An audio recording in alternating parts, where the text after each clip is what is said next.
Hello, YouTube. I'm in the back door. I'm hanging out. I'm getting ready to pod, getting ready to radio, getting ready to go watch a basketball game.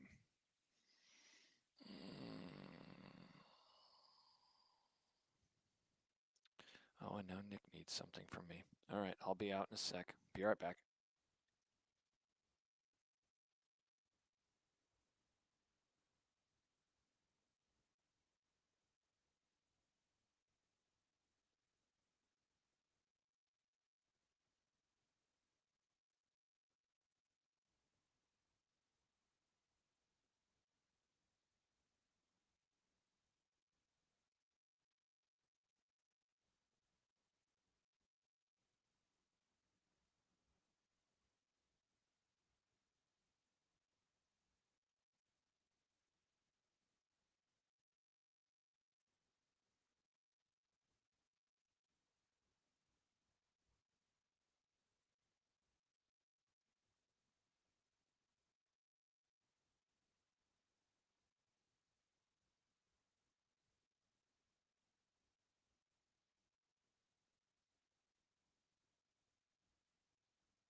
Hello, friends.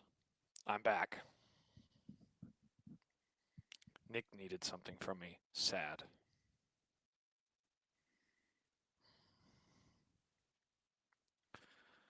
And I see McMaster is ready to go. Wow. What a time to be alive. Hit me with your finest questions, and I'll do my best to answer them. Hopefully the internet doesn't suck. J-Man says, hello, Houston. J-Man, what up? We are ready to go. Carol says, how was the Omaha TSA? Not bad, Carol. Got through it with, I don't know. It took me 5 minutes, maybe. Not even. We got there way too early, which, you know what? That's fine.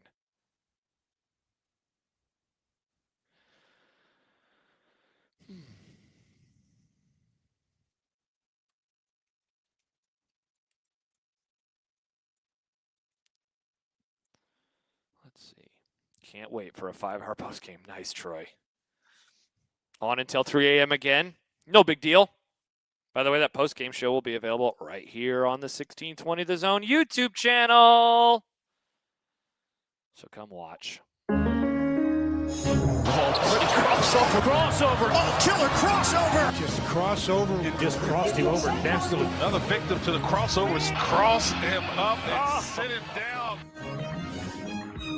The crossover is powered by Everlevel Concrete Repair in Omaha at everlevelconcrete.com. Boys, happy opening day. Happy game day. How are we all?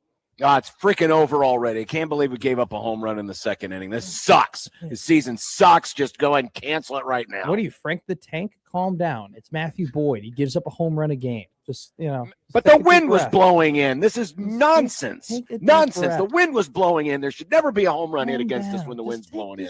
Tranquilo. Don't you tell me what to do, mister. I can't park my car. I know. Matt, I'm feeling great. Matt, I'm feeling awesome. Year. Doing great. Great to hear you guys. Nick, I don't think John actually is that stressed out and thinks the season is over. You would think so, but he is. No, he's going to start dooming. Oh, the Cubs aren't going to make it. They're not going to make it. Then they're going to go on a run and suddenly. Well, I mean, if the season did end today, we would not be in the playoffs. See, he does it all the time. Yeah. So my parking situation today. I want to first off genuinely apologize for my poor performance. I will explain. I explained on the morning crossover as to what happened. I pulled in pretty fast. I really put the pedal to the metal turning into the parking lot today. And so typically I park in the spot next to that spot. And so I kind of overshot my typical parking spot. And then I just kind of crank the wheel to the right, obviously, and I didn't realize that I was that over the line. As you'll see, the back of my car is actually perfectly to the back of the line. It's oh my gosh! Really, you're pulled way forward. I mean, there's a lot of space the there. back of the car though is there. Like I put the back of the car like on the line where the camera gets right up to the line. It's just the problem is I didn't realize how far over the line I was to the right. Now, so it's a tough look for sure. Whenever you Yes. park, you ever kind of go around and check to make sure you didn't park like that? No, Nick. If I did, I would know that I parked like that. What type of stupid question is that? But it would be pretty obvious when you get out, unless you're driving a European vehicle and you're getting out on the right side. Getting out on the left side, you would clearly be able to see that. Oh wow! It actually is the line. The line is way over here like this, and my car is kiltered off like this. I must be really off. I'm going to be There's real. a lot of space there. I'm going to be real with you guys. I clearly just pulled in today and thought, "Yep, that'll do," and walked in. I mean, you are trying to put thought into what was obviously a thoughtless action here. I did not park properly. I did not check, and that was my fault. How can I hold the reservation, ethical advantage over all of these terrible yoga people who also do not know how to park if the crime is happening within our own house, if we're making our own mistakes? I can't hold the ethical advantage on these terrible yoga people who obviously they need to walk to where they need to go instead of drive because they park terribly. When you're doing stuff like this, I have now lost all of the argument. Look, I've parked in this parking lot about 500 times at this point. Okay. I haven't had a parking incident. This is my first time having a parking incident. I am sorry. I am a better parker than this. It happened, guys. I don't know what to tell you. It just happened. I really can't tell you anything other than I just did not check. And I walked and I was like, oh, I'm to the back of the line. My car's lined up. I'm A-okay. It just happened. It went the way that it went. By the way, great quote, by the way, from Josh Peterson about that. You take the reservation, but you didn't hold the reservation. Hold the reservation. That's Good job by you, Matt, on knowing that reference. God, good job, you Matt. didn't I'm watch proud of you. Seinfeld, Nick? That's a damn shame.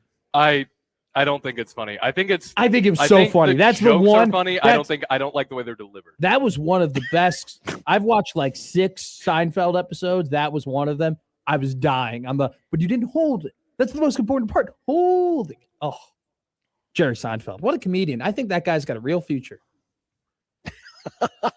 His bank account might be increasing at some point in time. He's got some stuff. He's got some real stuff. How was Houston, Josh? Houston, we have a what?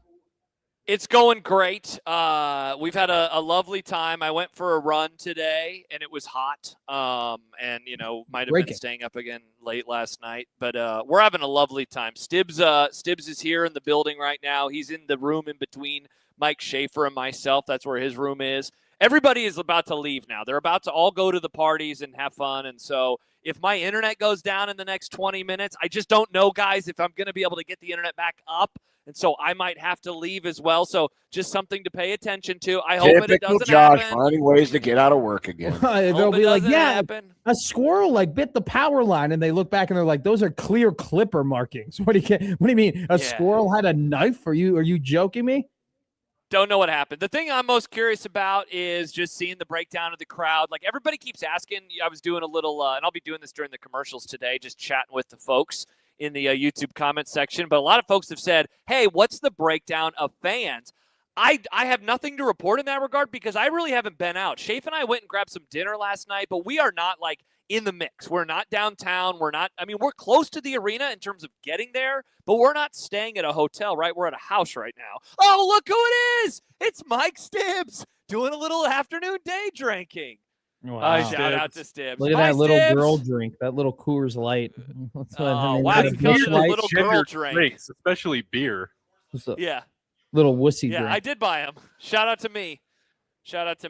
But I don't know. I don't know what the crowd. Thank you, Stibbs. I don't know what the crowd breakdown is like right now because I haven't been out in the mix. So I'll give you some boots on the ground reporting. We'll have some videos that'll go up on the Zone Twitter feed and Facebook pages a little bit later on in the afternoon to let people know what's going on down here in Houston. That is great to hear. I asked the same thing to other people about the layout of the population of Husker fans, and they all kind of gave me your answer. They're like, this place is just so spread out where it's not like there's just one brick town and everybody who ever you met in high school or through college is here. It's kind of everyone's going to their own little spot that they really find first. That's the nice thing about traveling to a new city. It's really just the first bar you find that seems attractive to you. Right. That you're like, all right, that's our spot. Like, that's where we're going. Like, that's just how it works. If you enter in from the east, you're going to find a bar in the east, and that's your bar. If you enter in from one of the different cardinal directions, you'll find a different bar. That's a different spot. I kind of love it.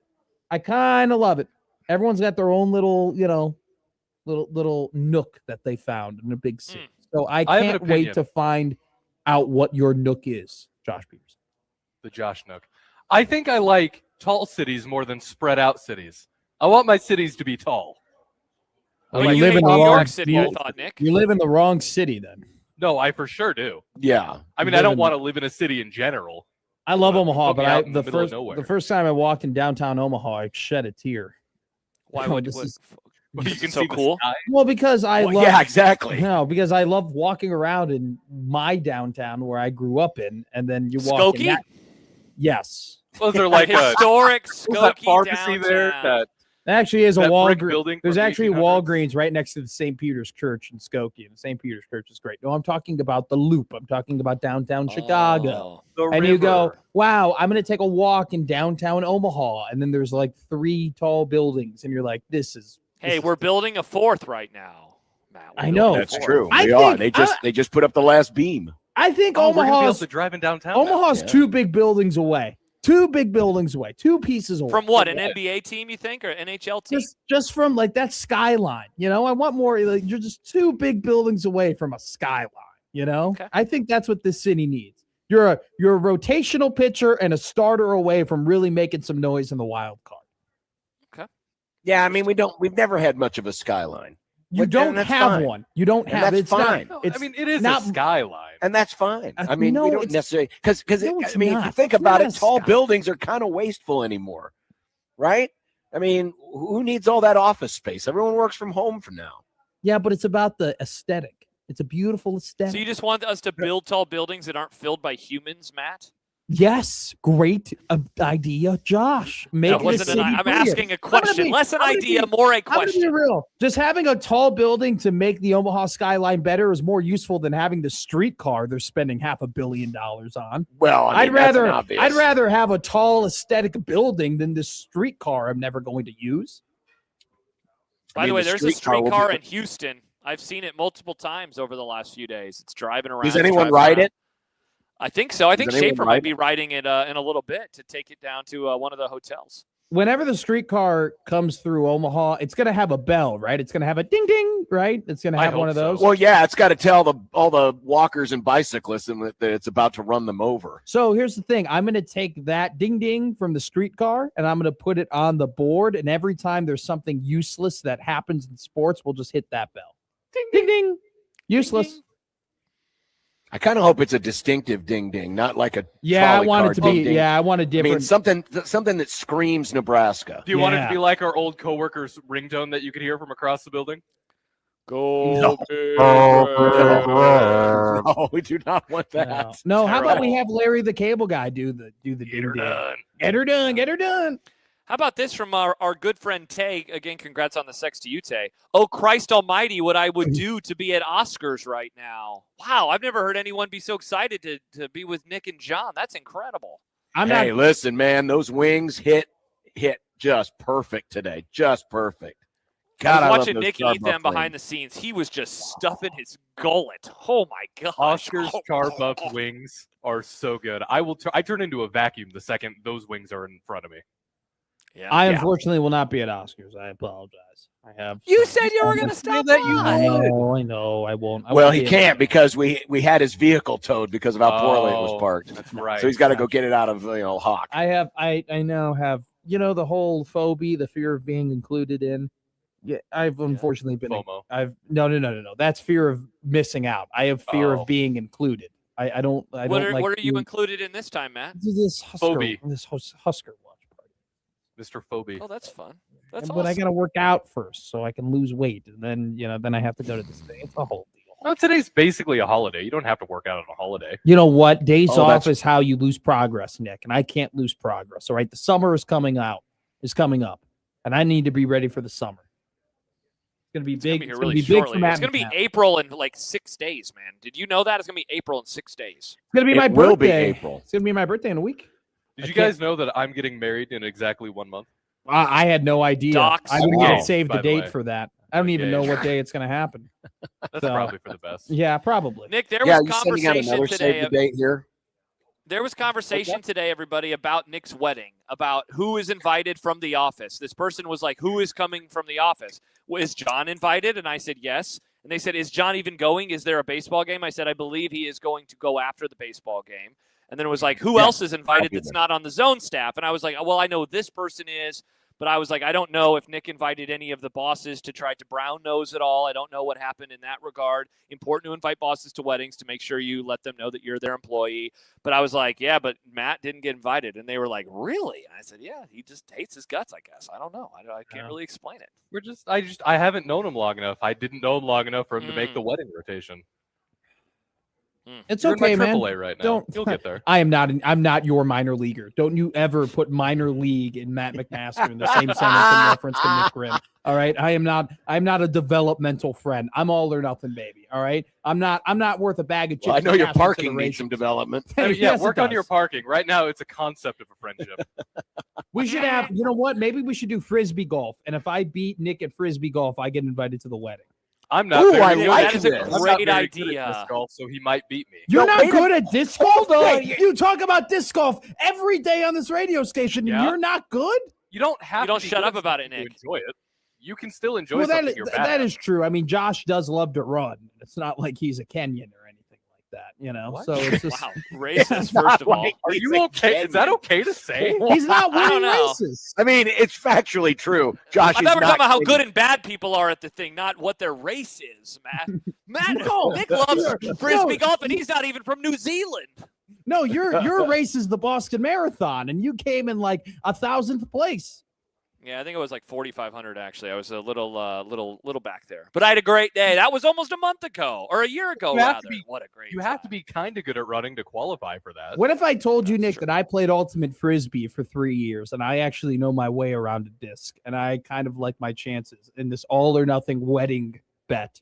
What do you I mean, want I'm from not- me? I'm Yeah, not- but that's a different skill set than Frolf, isn't it? It is a Yeah. different skill set. The disc is different. The throws are a little different. It's are just a the few- angles. It's just the angles and where you put the disc when you throw it. It has There nothing are to a do with the few arm. ultimate players that did go on to become pro disc golfers. Which You is a just really have to funny tilt the sentence. disc a different way. When you throw a frisbee, you tilt it a little bit down so it comes out flat. When you throw a disc golf, it's a little bit more down, so that way you flick it up. And then Well, it can sort of. turn. Different molds do different things, Matt. It doesn't. You can give me black mold. I'll end up beating you in disc golf. Okay, just put Oh, wow. just put the Oh, wedding black invite on the line. Just do it. Or Why do you want to come to my wedding? Because so I bad? want to party with my friends. I want to get drunk with my friends, and all my friends are at one place. I you know thought you what? were doing that other thing. No, without we are. me. McSkibs-a-Palooza's Stibbs, happening. Yeah. I can't wait. It'll be great. It'll be a fun time. I've just been told if you play around with me and you win, then you're allowed to come to the wedding. Whoa! Oh my gosh, let's Whoa, do it. oh, I think we need to do this now. I've been told this could happen. This could We be need to content. do this now. So, where and when can we hold this? Because we got a month to do this. You pick the day, and you pick the course, and I will buy disc golf supplies. Okay, well, I know exactly where you could get some. There's a very nice store right next to Seymour Smith Park that I like to go to. What is it? Now, for what you, happens though? if you Yeah, win? what's in it for you? What do I have He's to not give you? coming to my wedding. That's Well, yeah, Oh, but that's I the way feel it like I is got nothing now. to I think there lose. needs to be something else. I mean, Okay. he's already not coming technically. Yeah, I'm you have to already. move McStibs-a-Palooza so I can show up. Well, we're not. I mean, I don't know if McSkibs-a-Palooza is. I think McSkibs-a-Palooza is probably just going to be me and Stibbs having 18 beers together. Well, On but your wedding McStibs-a-Palooza wouldn't happen if you. Think again. I'm giving you the invited. floor here. Anything? What do you want from me? What do I have that you want That's a terrible question. Don't answer that. What if Matt takes Nick out to one of his famed sushi lunches? I guess Nick is he's doing work, but a that would sushi not work dinner. out. What about a nice sushi dinner on a Wednesday or a Thursday night or something like that? What about that, Matt? I could do some sushi. It'd have to be on Thursday. I got a thing that I do on Wednesdays. He's got a podcast. That's right. He's got a Wednesday night podcast. Yeah, for Formula Fridays. Friday on Wednesday. On Wednesday. You know how it goes, Matt. You know how it goes. No, I don't. I don't do podcasts anymore because it's not the football season.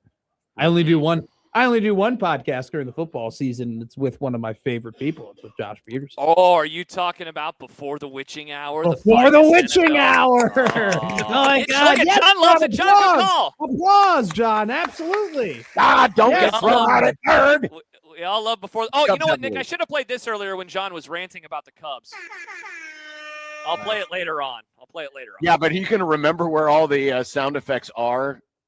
It's You were labeled. struggling with that yesterday. Oh, you labeled it now? Good. No, it's Oh. labeled. I just didn't know what drum beat was. I thought it was going to be bump, but it's just, That sucks. yeah, that's boring. That's like Whiplash. What is this? The movie Whiplash? One of my favorite movies my of all tempo. time. Damn it. Not my tempo. It's not quite my tempo, Nick. Get it God, right. I love that Not quite movie my so tempo. much. I love that movie so much. I want I to will. refine the terms of the bet, by the way. All right. Okay. If I win, I would like a bottle of scotch. Oh. What do you think about that, Matt? Now, I mean, you'll be able to. 11, How much? 12 year. You want a Glenn? It's not you that- I wanna mean, go- this isn't as entertaining for the I know rest of us. I know the Glenn Levitt 11 year. How much does the 12 cost, Nick? It's like $60. It's not that. No way. Well, here, No. Matt, let's talk this out for a moment. So That's you too will much. absolutely drink $60 worth of alcohol at the reception, Yeah, it's an right? So open like we agree. bar. We're buying you Now, but beer. here's the thing, though. Matt will also be now kind of required or feel obligated bring buy you a gift. Bingo. Maybe we I do a gotta bring joint you a gift. Should we do a joint 1620 the gift? I think that's a tremendous idea. Gotta go look at your. there Gotta is go a look at your Switch thing, Nick. 2 on I my haven't even registry. checked. Yeah, I You haven't have checked a out your Switch registry. Switch Switch 2? No, I'll buy you. Absolutely, I I'll have buy you a Switch 2 on there. toaster. All right, you need a Yeah, toaster. you're not a child. A It's on the Switch register. 2. What kind of a wedding gift is that? A video game console. Well, Yes, we both yes, like to I play love- Mario Kart. I love my wife so much. Please give me a video console so I don't have to hang out with her anymore, and I can We be play distracted. together, Matt. We play together. Girls can play video games too. Interesting. See, Carol, after calling me fat for the last 3 weeks, wants to buy me a beer at Oscars. I don't think that's very proactive of Carol. She's trying to glutton me up a little bit so she continued to make fun of me. I just want this bet to be more, bit centric. Listener Like inclusive. yeah, Okay. so that there's some actual humility involved in all of this, or humiliation involved Okay. in this. Like I'm maybe trying to- I'm a trying to hair think. bet. Yeah. Oh. Then Nick might have to take his wedding pictures bald. If anything happens to my hair other than my wedding haircut before the wedding, all of us will be murdered. Wow. Yeah. Well, that would be Interesting. certainly a good bit. That would be a good bit. I Nick guess. lost his life. We all did. We all did because of a stupid bet. Rip. Mm. But the disc golf was Hey, fun. Hey, Matt, did you watch the baseball game last night on Netflix? Yeah, I was. Was Yes, it I pretty did. terrible? We had it on, but the volume wasn't on, so I don't have any opinions on it. Was I had it to as turn awful as volume everybody's saying it is? It wasn't Wow. good. That bad? Rob Manfred showed up at one point. That was fun. They had Barry Bonds there. He was Barry Bonds. Saw that. Yeah, he was Matt very, very. Verster's- That's a great. Nick put it the best way possible. Barry Bonds was there, and Barry Bonds was very, very Bonds. But Shocking. Versturgeon, that's his name. Matt That's- Vescursion. He was Yeah. pronouncing players' names really weirdly. And Well, I don't that's know if how it was a Matt's bit or if Matt's a that's just weird what he- talker. Matt does the weird. He tries to make like the. Don't talk about 19 yourself in the third person that way, Matt. No, Matty Mac. That's when I talk about Got him. myself. Bang bang. You are. Ugh, I don't like you. Anyway, Matt Van Scourgeon is fine. He's okay. Matt Van Scourgeon? I can't say his name. I Anytime, can't say his name. either. anytime there are multiple letters next to each other, right in the middle of a name, I'm screwed. I can't do that. Wait, what does that mean? I just There remember. are always letters next to each other. No, two of the same letter next to That's each what other the in the word middle is. of the name, Yeah. like an okay. SS or you know, Whoa, something whoa, like- whoa! Under. Ooh, the Matt, under hit today. under. Good Lord, the under hit. What? The SS. What? Jake, hit the drop. Hit it, It's Jake. there, I promise. Jake, go! Damn it, go! called- It's called Go, designated Jake. Hitler, Jake. Go. You can find. It's right here. It's right in the middle. No, you're right under it. No, go up and to the left. You have the Up and mouse to the left. too. Yeah, Go you could have down. just done it, Matt. Go down right there. Designated Hitler. He needs to There we learn. The boy needs to watch. I know. I'm sorry. He needs to Get there. learn like his What's What's daddy. up, Yeah. Jake? I didn't And his realize you daddy were our before guy him. today. Oh, Yes, it's good I to have am your Jake guy hanging today. out with us. Yeah. Jake, Let's how go, are baby. you? Keep on the microphone. How are you doing, Jake? Oh, we completely ignore you. Are you doing well? Yes, I'm doing well. That's Hey, great. You look- Nebraska's playing Iowa today. Yeah, I'm I doing know. Great. You got your black shirt, I do. jacket on. You got your smile. The beard's looking good. I'm happy to see you, Jake Appreciate it. Janousek. Jake does have Talk a good about- beard. Jake's got Yes, a thank great. It's a you. great beard. Have you ever thought about being a middle linebacker? You have a great middle linebacker. I mean, I'm name. 5'7", so it doesn't. I mean, I know I Jake could be a good middle Janousek, linebacker, maybe man. at 5'7", but 160 pounds. Jake That'd be tough. Janousek sounds like a guy who wore number 56 and has his name retired in Memorial Stadium. Jake Janousek. Nice. Kinda Yeah. does Yes, sound no, like a good there- football game. I wouldn't like to hear John Gruden say my name. That's Okay. dope. Don't worry. All right, Jake. We appreciate your Yes. Thank you, Jake. Thank you. Thanks, Nice. Jake. Thank you. Thank you. Appreciate it. Yeah, you're welcome, All right. guys. Bringing in everybody. I'm Matt McMaster for the family. But you're not going to go to Oscars and hang out with the boys. I That's a have bummer. things Messed to up. do. It's a bummer. Remember, he had I a have things date to he do. had to cancel. I did. I don't know if that's gonna happen. We're Oh gonna see. no! Is there an update? Is the text? The text message per day is just kind of going down. Unfortunately, we're getting less and less text messages per day. Which John makes that weird face, but everybody who's under the age of 35 knows that matters. Yeah, John. If So- you start getting left on red, then it's tough for everybody. It's not. tough for We're not on the Mm. left on the red portion yet. We're just on the we were exchanging 6 text messages a day to now we're down to 3. And that's just Shoot her one right now. Say, hey, baby. what should I say? You I'm up? thinking about you. Hey, are you enjoying opening day? No, she doesn't like sports like that. What She's do you got- like? not She's got. What's one of her hobbies? She's trying to be a dentist. Hey, what's how, up with how dent- about those teeth? Oh man, I know someone who's trying to be a dentist. I wonder if they go to the same university around here. What's God, I the hope latest not. news on fluoride? I'm gonna text you, man. I'm gonna see if they go to the same place. Latest news on fluoride. I don't know if they go. I don't know if they go to the same. No, I'm place. texting you. I'm not gonna ask you on the air. If you text me her name, I'm gonna flip out. No, I'm not. I'm asking if she goes to a specific dental university is what I. Oh no, she goes to that one. Okay, then she might goes to know that one. that. There's one of my running friends goes there. Yeah, no, she goes to that one. She probably knows who John Bishop is. Oh, everybody does. Everybody does. And John Bishop. If she's not into sports, why would she know? Because you're the 'Cause you're so voice of the famous. school. You're so famous. I walk. Oh, I wow. walk on I see. Crane's. I wonder what school she's going to. I I guess I that walk- did kind I of give believe it there's away. only one dental college in Omaha. Oh, right? rats. Okay, well, I yeah. kind of okay. I know it's not that. Look, I walk on Crane's campus every day, and sometimes I'll have some sort of 1620 the zone merch on. They go, you know John Bishop? You know John Bishop? You know John? Oh my God, you know John? That actually Is that happened to me. true? It actually, swear to God, happened to me at Sullivan's. I went to Sullivan's. The bar or the And- steakhouse? No, I went to the bar, Sullivan's at Blackstone after Yep, Nebraska won the Sweet 16 on Saturday. I went over to and a Creighton basketball fan saw me with a Nebraska polo on, started jokingly talking some crap to me. And then I then told him that I'm in sport radio. And he goes, you know John Bishop? You know John, and like he said, he was like, I grew up listening to John Bishop. I love John Bishop. I actually took a selfie. Do you with like the guy. John Bishop? I love him. That's a He little was a- different, Matt, than normally when people ask me about John is, why does he hate Nebraska? That's the question that I usually get asked. I want No, to I'm get not people wearing to say, I Nebraska love gear John too. today. Look, it's Why me. would I? It's me. Look at this Cubs blurry. are playing. Look at this blurry photo of me and this guy. You can't even see who he is, and it's me taking I took a bad selfie with him to go and send it to John, but it came out Good really grief! blurry. You take selfies worse than you park. I know, right? It's crazy. That is incredibly bad. Why wouldn't you? I mean, don't you normally look at what you've done and then, say, "Oh, that wasn't a good picture. I'll do it again." I mean, clearly not, because did you see how he parked? no, He didn't look at how he parked and said, clearly Great not, I'll do point. it again. Great point. Yeah, that's true. Great point. Mhm. Well, either way, All right, we're going to play Frolf then, right, Matt? I don't want to force myself to your wedding. I think these now are he doesn't great. want to go to I think the it's wedding. great jokes to be made. I think it's very funny. Nick is totally valid though in his reason as to him not inviting. Totally Him and valid. I did not really know each other when the invites came out. We've since gotten to know each other much better, but it's totally fine. I like If making. I were I like to get making- engaged now, I would invite you to the wedding. No, this time. there's no doubt about that. I like making jokes about it, but it's Nick's day, and I think it's funny that everybody else is going, and it's fun to make jokes. But I don't want to actually. It's his day. I don't need. He doesn't want to go now. No, That's what it is. no. Now that the realization that he could end up going, now he doesn't want He's to trying go. to reverse psychology me, so I feel bad. It's like, oh no, I don't. You know I what? know. I don't Come want anyway. this. I just want it to be made very clear that I love making jokes about it because I think it's funny. But I don't want it to be like, oh, he actually forced himself to the wedding. It's your wedding. You invite who you want. Who you want to go is going to be there. It'll be fun. It'll be fun. There's a lot more parties to be had in the future. We don't have to do this. Many more parties. That sucks because I was kind of looking forward to the whole. Imagine the content of you guys Nick logging vlogs. through 18 holes of froth. That'd be good content. We could put that on the YouTube. We can do that just to do that. You can do that as friends. I'd go Yeah. frothing with you sometime. You I wanna would. go? Well, no, God, I don't. I only froth with steaks. All right, I don't just froth the froth. Well, steaks don't fly as far as a frisbee does, Matt. No.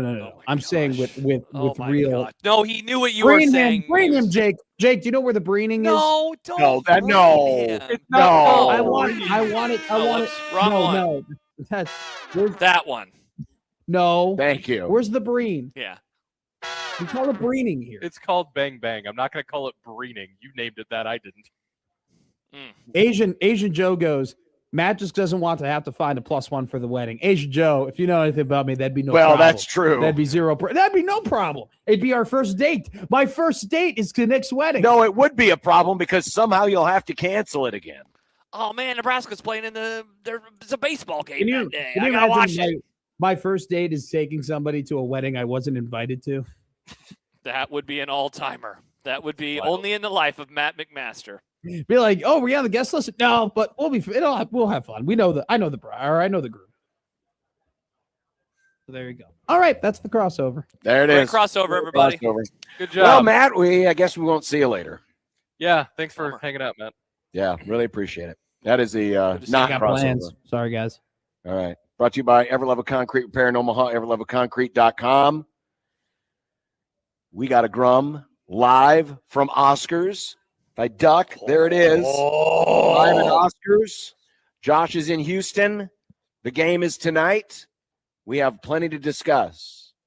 On a short show, by the way, because we're out early due to Westwood One tournament coverage. So let's get into it next on the Zone Radio Network, 1620 The Zone.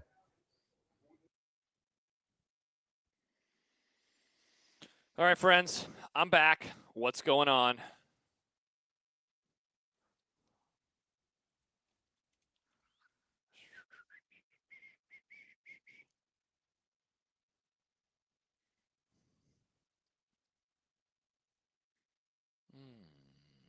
Hit me with the best that you got. Man, I'm having a blast down here. Oh, but I am jealous of the wings. Kenneth says, sup, Josh, how's Houston? Houston's been fun. Tay, hello to you. Thanks for tuning in. I'm tired. I'm drinking another coffee. I do not do afternoon coffees on normal days, but I need them on this trip. Wasn't even up that late last night. Slept fairly well. Here's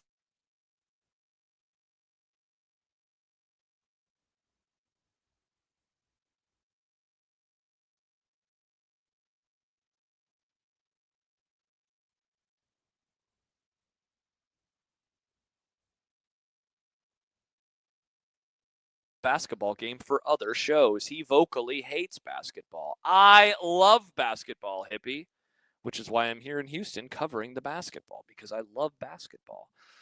Let's see. How's the water in Houston? I've not drank from the tap. I've been drinking from the fridge water. We love it. Are there technical issues right now? Is something happening that's wrong? What's going on? Mustache Adam. Are you taking the streetcar to the game with Schaefer? No. They are like already on their way. I have an Uber scheduled for 5:10, so we will be off at 5. It will allow me to tear down, get set up. Chance says I cut out. Well, that's annoying. Tear down, get set up, and get ready to go, and then off to the races. Thankfully, the arena is super close by. The Uber says, when I scheduled it, that it would get dropped off at at 5:20. I am dubious, but I mean, the game will still be more than an hour away, so that's totally fine. Totally fine. Nebraska Disc Golf Company. Are there any good disc golf courses down there, Josh? Great question that I don't have an answer for. All I'm caring about are the running trails. Kyle says, "Are you prepared for Indy next week?" We are.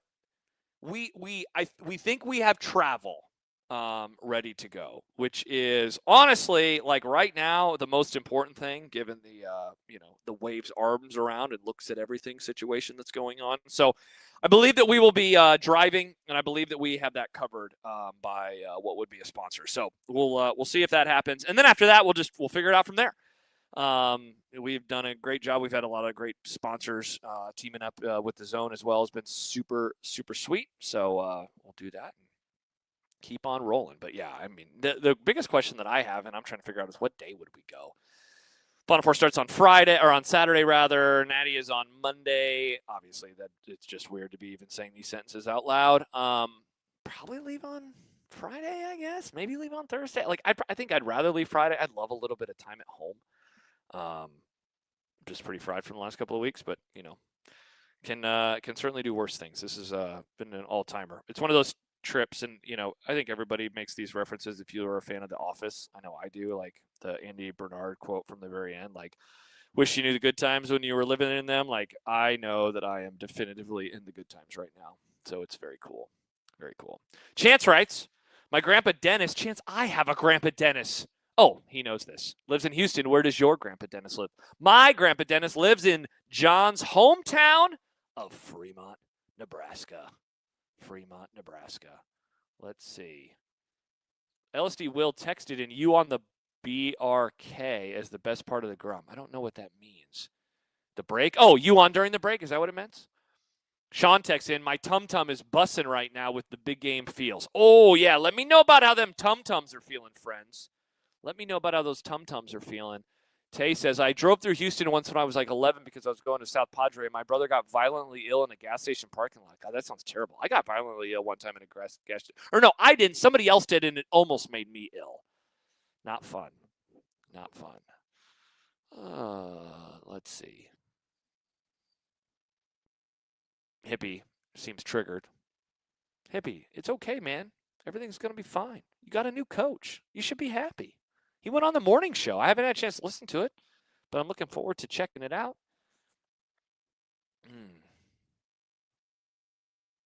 Look at that. A tweet with me doing a selfie from Houston. I look like an absolute goober. Absolute goober. Chance writes, Josh, you could go to the Space Center and solemnly look at the remembrance of Challenger in Columbia with a Husker jersey. I'll let the other content creators do that. I know what they're scheming, they're cooking up. I imagine that it will be quite solemn as they wear their "Nobody Does It Like Nebraska" T-shirts and jerseys and all sorts of things. All sorts of things. A reminder, so I mentioned it, we're doing the stuff in with the post-game tonight, so that'll be simulcasting. Jack, me, Stibbs, Schaefer, Johnny will probably make an appearance. I imagine Caleb Henry might make an appearance. That will be, we have it scheduled for 10 o'clock. Go turn on the notifications so you do not miss it when we get going tonight. We are not that far away. We're going to do it from Jack's house because the Wi-Fi here, as people have seen, is a little troubling. And also the couch here sucks. So we're going to change up the situation for tonight. So hopefully by 10 is the game plan. The game's at 6:30, right? I think it's a 6:37 tip. So figure a Sweet 16 game probably takes 2 hours and 15. Like, let's, that'd be my safe guesstimate. And so 2:15, so you're talking about an 8:52 finish. Like, I think 10 works, right? Mustache does the couch pull out? No. And if it did, it'd be terrible. It'd be absolutely terrible. Keena says, hot mic, question mark, exclamation, exclamation, exclamation, exclamation. Yes. Ooh, good one from Kyle. Does Planet Houston have any falling ETs? Excellent question. Let's be on the lookout, friends, for falling bowling balls and extraterrestrials. Brent says, is Jack worried you'll have to add this to the groin kicks? I think Jack is sneakily confident. He's like, we've talked out the what if they lose scenario, but I think he is sneakily confident. Sneakily confident. Chance, that's funny. You should. Hank, come on. We get to go back to them. It's going to be a great show. We're going to have a lovely, lovely day. Holy moly. I just saw a tweet that I don't even want to read on the YouTube page about Will Wade from a North Carolina State fan. But wow, it's terrible. But also kind of funny. Let's see. Ooh, we got another text. Wow, hippie. Still triggered. People are enjoying. Oh, This edition seen of a little. Unsportsmanlike Conduct on 1620 The Zone is proudly presented by Union Bank and Trust. The program starts now. KOZN. Unsportsmanlike conduct on 1620 The Zone. Husker athletics, Creighton, and yes, UNO. Don't miss a moment, they'll give you your fix. They're on every day from 2 until 6. Spend your afternoons with John, Josh, and Nick.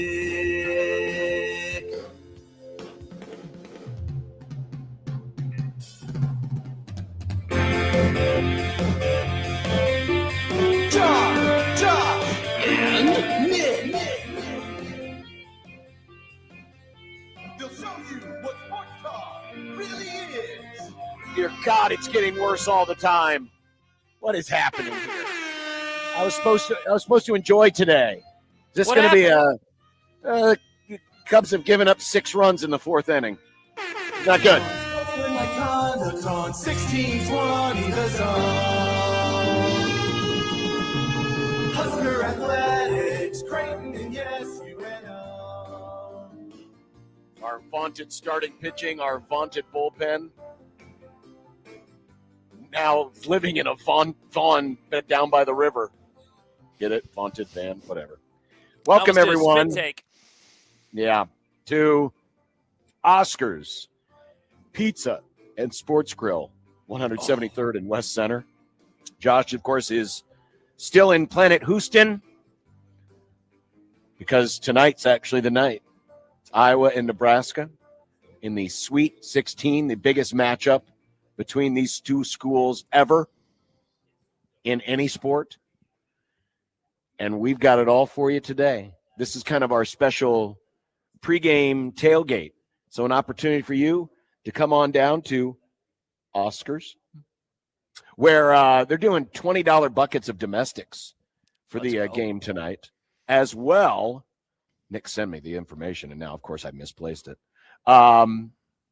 Also doing the $3 Mexican beers, $3 margs, and $2 tacos starting at 5 o'clock. So once we leave, then the specials come in. And, of course, the game will start at what? Is it 6:45? Is that about right? Yeah, they say 6:30 on TV, so my guess is it's like 6:37, 6:38, somewhere in that range. Yeah, that would be my guess. $20 domestic buckets, that will be during the game. And then the $3 Mexican beers, $3 margs, $2 tacos starting at 5 p.m. We just had the wings and fries lunch deal that they do every Monday through Friday. Oh, it was so good. The char They do a wings and fries lunch special now at Yes, they do. 5 wings and Oscars? fries. Yeah. Oh my it gosh. was so good. Hit the spot. It hit the spot.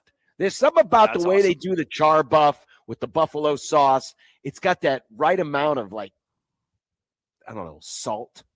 And then you dip it in either the ranch or the blue cheese. And it just, so good. Best wings in town as far as I'm concerned. Here at Oscar. So come on by. Of course, even if you don't, take advantage of the other specials, just get a big old mess of wings and enjoy the game tonight. So come on down, save your spot. They got all kinds of baseball games going on today, though we don't need to watch the Cubs game anymore. Apparently, they've decided to quit already on the season. But other than that, Bummer. we got you covered here today from Oscars.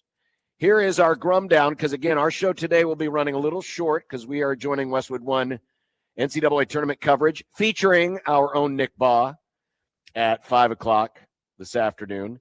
It is a Sweet 16 game day from Oscars and Houston. We're going to have our Husker Hawkeyes scouting report.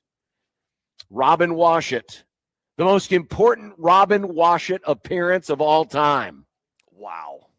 Biggest interview yet that we have done with Robin. This is going to be incredible.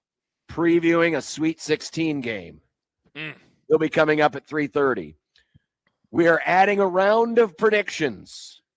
Hello. Husker Hawkeye predictions tonight for the game. Opening day today. Well, for everybody else in Major League Baseball. Has the Major League Baseball passed the NBA in popularity? There's some interesting facts to discuss on that. Not only the Cubs getting torched today, but Paul Skeens. Did you hear what happened to Paul Skeens today? No. What happened? Gave up 5 runs, did not make it out of the first inning. Josh, can you play the trumpet, please? The sad trumpet for Paul Skeens. Thank you. Good call there, Nick. Thank you. Good call. Yeah.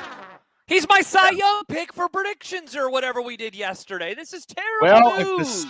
If the Cy Young He's were mine voted too. on today, he would not win the Cy Young. That's a huge bummer. What Nebraska's bummer. challenge could mean for college sports? Getting rid of the nonsense of week 0? What? Wow. Yeah. And again, come by, save a seat here at Oscars. They're going to have the game up on their mega TV wall. And of course, all the other smaller TVs that are sprinkled all about the place. We told you about the domestic beer specials, all the other stuff as well. Come by, save yourself a seat so that you will be in position tonight when the game tips off after 6:30 this evening. There are a lot of good seats that are available right now that you could just park in, just squat. I agree. You better get there because the game will be here before you know it. John, I was just thinking about it, and you've participated now in a handful of these Sweet 16 games over the years. Of course, it's the first time that I've had my chance to go and cover the one out of town for one of our local teams. And man, it's so wild how everything just moves so fast in the tournament. When you're covering a team that is playing in a game and then playing in another game, and then they have a few days off, and it's now time to start anew, where by the time that we started the show on Monday afternoon, there really wasn't anything left to even say about Troy. And the Vandy game almost felt like it was in the rearview mirror a little too far as well. And now you finally get to this day that, I mean, when the bracket came out a week and a half ago, it was like, oh, wow, that would be pretty wild. Probably won't happen, but wow, it would be pretty wild. Again, probably won't happen. And yet it has. But the tournament, man, it just moves so fast when you are on the ground or doing play-by-play, covering a team like we've been over the course of the last couple of weeks, where, there's been all this buildup for years. Can they get that first win? They did, and then they got another one, and now they have to play again a few days later. The emotions and how the players handle that, like, it's pretty amazing, especially when you just think about the ebbs and flows of a fan base throughout March Madness for any team. We've always talked about the NCAA tournament, the month of March, and how everything just kind of fits. It's all conducted over 3 weekends.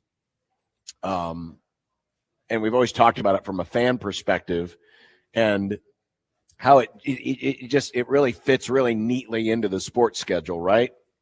Now, it used to be that baseball would start on the same day as the Final Four as a men's national championship, starting a little bit earlier, but it fits perfectly in that window. The Super Bowl was about 5-6 weeks ago. Wasn't it? It's before the spring sports really kick into gear. Obviously the Masters are coming up next week. Won't have NBA or NHL playoffs. It's just kind of got its own niche, but that's from a fan's perspective. But you bring up an interesting point when it comes to the participants. Basketball is a sport where in college you kind of get into this pattern where you're playing usually a game on a Tuesday or a Wednesday, and then you're playing a game usually on a Saturday or a Sunday. And that's kind of the progression, outside of the occasional oddball games, because maybe you got moved to a Monday night, or maybe you got moved to a Friday night, or you're playing in one of those, Thanksgiving week tournaments. But for the most part, you spend a lot of time in a very similar pattern. Now, then you move to tournament time. And depending on how you did in your conference tournament, and with Nebraska and Iowa, neither one of them lasted particularly long, but you get to the NCAA tournament, and obviously the selection show happens, and you find out who your opponent is. And in the case of Nebraska, they had to turn around, get ready for Thursday.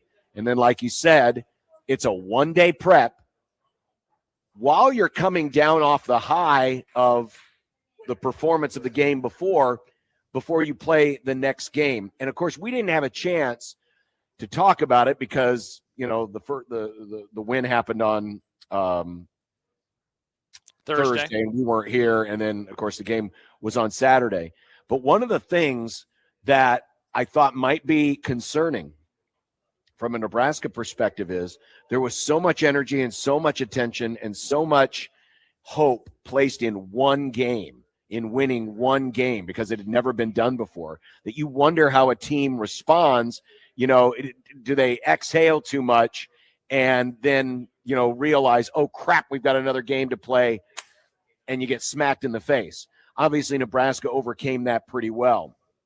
Now you've had, coming off of Saturday, you've had a few days to come down off the high. You travel back, but you basically only unpack for one day before you're back on the plane. You're headed back down to Houston, in this case, for the game.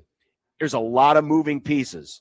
You didn't get a chance to really practice at home. It's kind of unwinding time when you're at home. Then you get down to Houston. You try to get a practice in. Then you got the open, gym that they had yesterday. And then, of course, the game happens. And it can kind of throw off the rhythms. And that's where experience really, really manifests itself, is during moments like this where you've got people who have been through it before. Now, the good news is, Fred Hoiberg has been through it before, but it's been a few years since, he's kind of gone multiple games in an NCAA tournament. And you wonder just how Nebraska has handled all the hoopla of it all, because it's really been like one long week of a party. It's almost like it's as close as really basketball gets to like a football week, where you've got a few days to come off the high of the previous game and then get ready for the following game. And, oh, by the way, it's against a rival. Correct. There's a lot of moving pieces to all of this, and I'll be very curious to see which team kind of comes out with one team come out, play faster than the other, get off to a better start than the other. How much does the familiarity, play into all of this? Because these teams not only see each other every year, but they've seen each other twice in the last 35 days. So there's a lot of recency involved in there as well. And I'll be very curious to see how that plays out, particularly early in the game, given the nature of tournament basketball, NCAA tournament basketball, and how these teams have tried to manage the week. And obviously I'm talking about it from a Nebraska perspective, but pull yourself out, move yourself over to Iowa. They're coming off the high of beating a number one ranked team, the defending national champions. And we talked to Gary Dolphin yesterday, and yeah, things are moving a little bit, quicker than we thought they were. This was a spot we thought, for the last couple of months, Nebraska could or should be in. This wasn't necessarily a spot that I'm guessing Iowa thought they could or should be in. And so it's kind of happened, in a flash, and how they handle all of that is going to be really fascinating to watch tonight. Yeah, you wonder, you get to this point, and then at the end of the line is a team that you're very familiar with. There's baggage in a way. Maybe that's not the word, but there is certainly some emotions that go into this game a little differently than if it was Florida, obviously. So you have that, and you wonder, to get to this point, and it's moving so fast, there's got to be a benefit, right? That it is a team that, like, you pull out. It's like you, John. You're calling an NCAA or a Big East tournament. Oh, hey, time to pull out the prep sheet that I use for UConn, and let's do some updating. Let's check out what's changed about them over the course of whatever it is. For the case of Nebraska and Iowa, it's been a couple of weeks since they last saw each other. It's been, in the last month and a half that they've seen each other both times. And so you wonder, do like the positives of a similar scout outweigh the negatives of, oh, man, but they're obviously saying the same thing about us. That said, like Happer, I was on with him and Shafe this morning, and I heard them talking about it.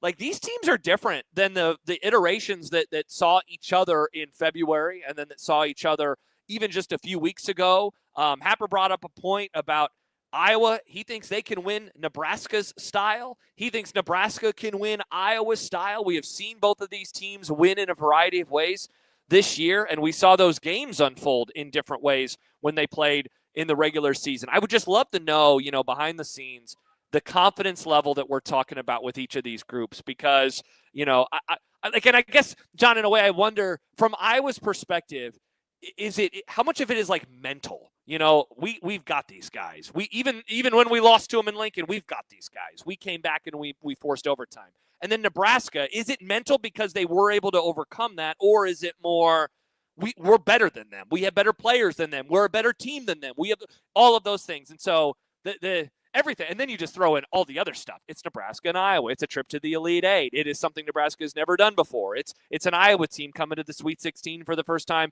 in 27 years. This is cool, man. This is exactly what you want out of a weekend like this. Nationally, like I've read some of the preview pieces, and this game is always like, yeah, and this is a rivalry, and, these two teams haven't been this good at basketball, and here you go. But obviously around here locally, especially for us in Omaha and Council Bluffs and this part of the Nebraska-Iowa area, I mean, this is everything you could have asked for and more for a matchup with so much on the line.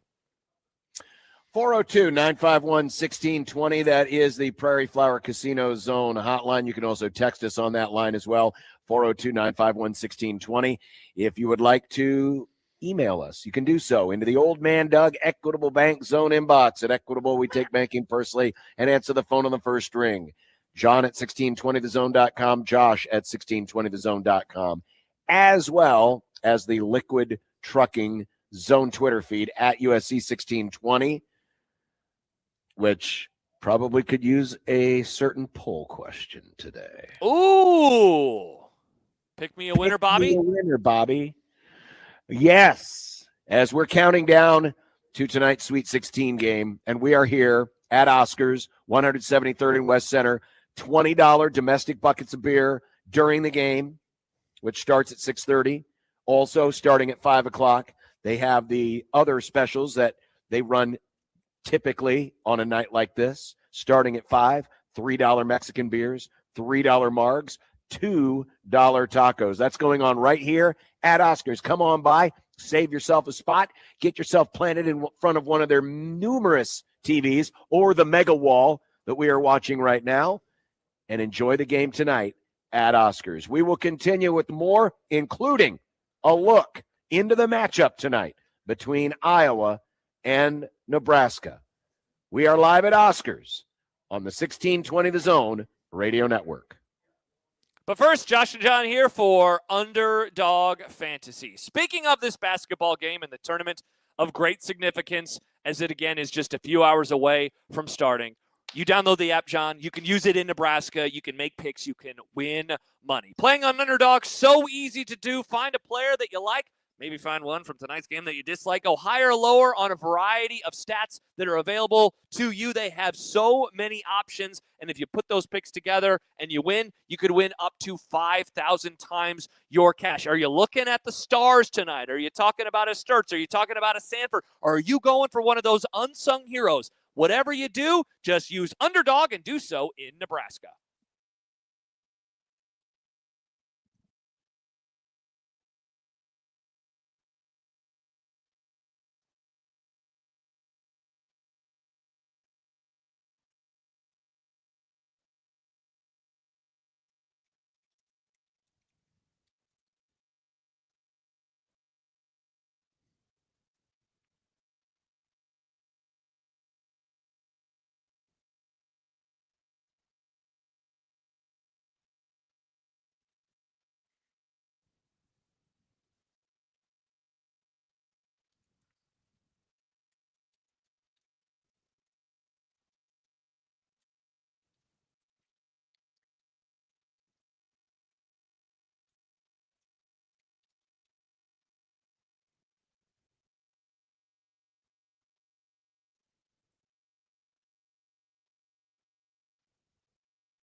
Oh, sorry, Chance. We were doing some behind-the-scenes stuff. I am here. I am hanging out. Bad takes, Doug. Sometimes I wonder what you are listening to. I swear to God, I have no idea. All right, hit me with some questions.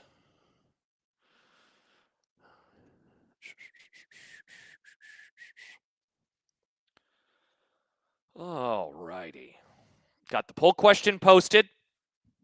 Who's going to win tonight? Who's going to cover? That is available on the finest of liquid trucking zone Twitter feeds. Go vote right now. Go vote right now. Oh, coffee helped. Feeling good. 2 hours, 10 minutes left in the show. Oh, yeah, Mike said this earlier. Bojangles is better than Popeyes. First of all, Mike, terrible take. Second, I had Popeyes for lunch. It was delicious.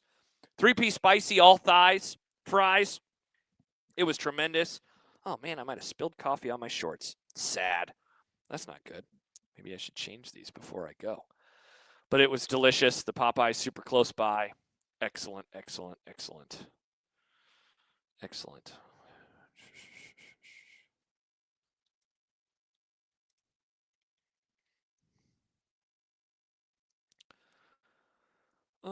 You had Popeyes for lunch in a different city. Kenneth, come on, bro. I didn't have time. We did a pod from 12 to 1, and then I had my show to do at 1:50. There wasn't any time to do anything fun today. I'm too busy. We ate local yesterday. We ate local twice yesterday. Andy says you guys stay until Sunday. That is the game plan. That is the game plan. If they lose tonight, we'll see. We'll see. Just depends on how fast we could change stuff. Lazo says, has had Popeyes a couple times off Maple, and man, so good. I, too, have had that Popeyes. Man, Mike, you keep bringing up this Jersey Mike's thing. I've told the story before, but I'll tell it again. Sister-in-law, her father passes away unexpectedly 1 year later. That's his favorite place. 1 year later, on the anniversary of his passing, I was in Chicago. Again, I had to do a radio show in like 45 minutes. She wanted Jersey Mike's. I had to do a radio show in 45 minutes. What am I going to do? Say no, please? And also, why would you have this? You people are absolute monsters. Absolute monsters.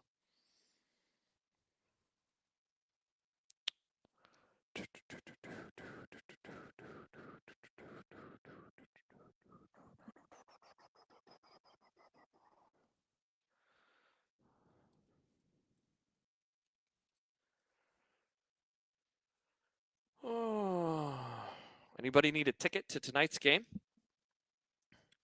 Just had a friend reach out that he has an extra one available. Extra one available. Hokies here says point spread for the spring game. Have they announced the rosters? I have not seen the rosters. I know Rule spoke today. I have not seen the rosters. It is so wild. It is so wild that there's a spring game coming up. Mike says how much? $250. $250. I'll read the text verbatim. $250 unless it's for someone that deserves a favor. Someone that deserves a favor.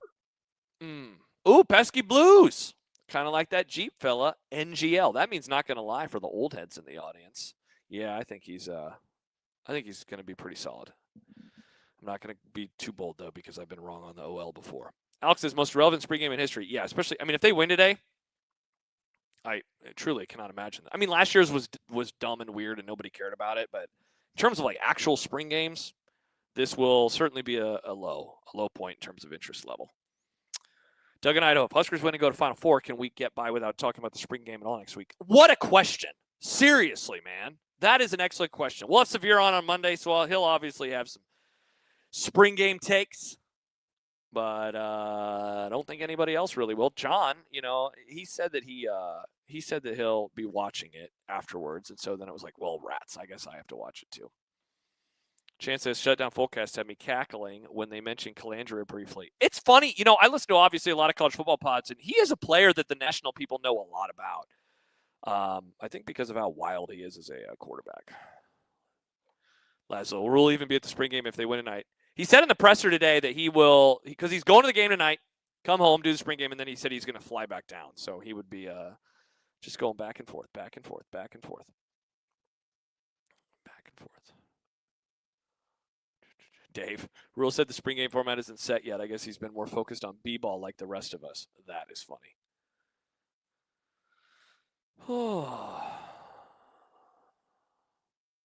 Doug and Idaho, to answer your original question, we will not talk much spring ball.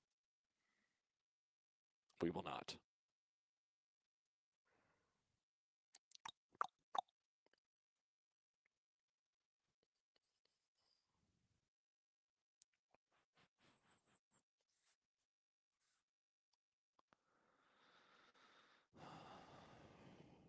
Pesky Blues.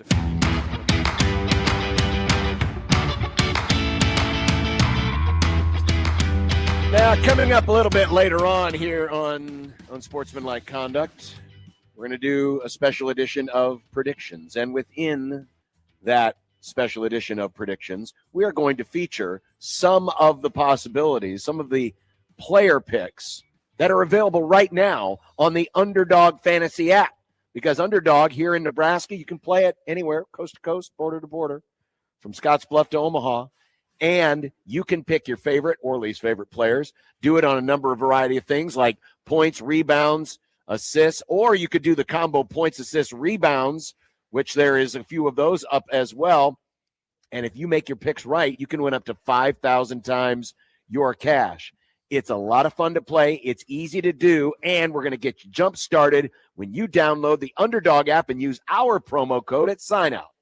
The promo code, John, of course, is 1620 the zone. So download the app today. Again, from all the way out in Shadron to right here in Omaha. Download that app, put in our promo code 1620 the zone, and score $50 in bonus entries when you play your first $5. The promo code, again, is 1620 the zone. Must be 19 plus and present in Nebraska. Terms apply. See assets.underdogfantasy.com for details. Concerned with your play, call 1-800-MY-RESET or visit ncpgambling.org.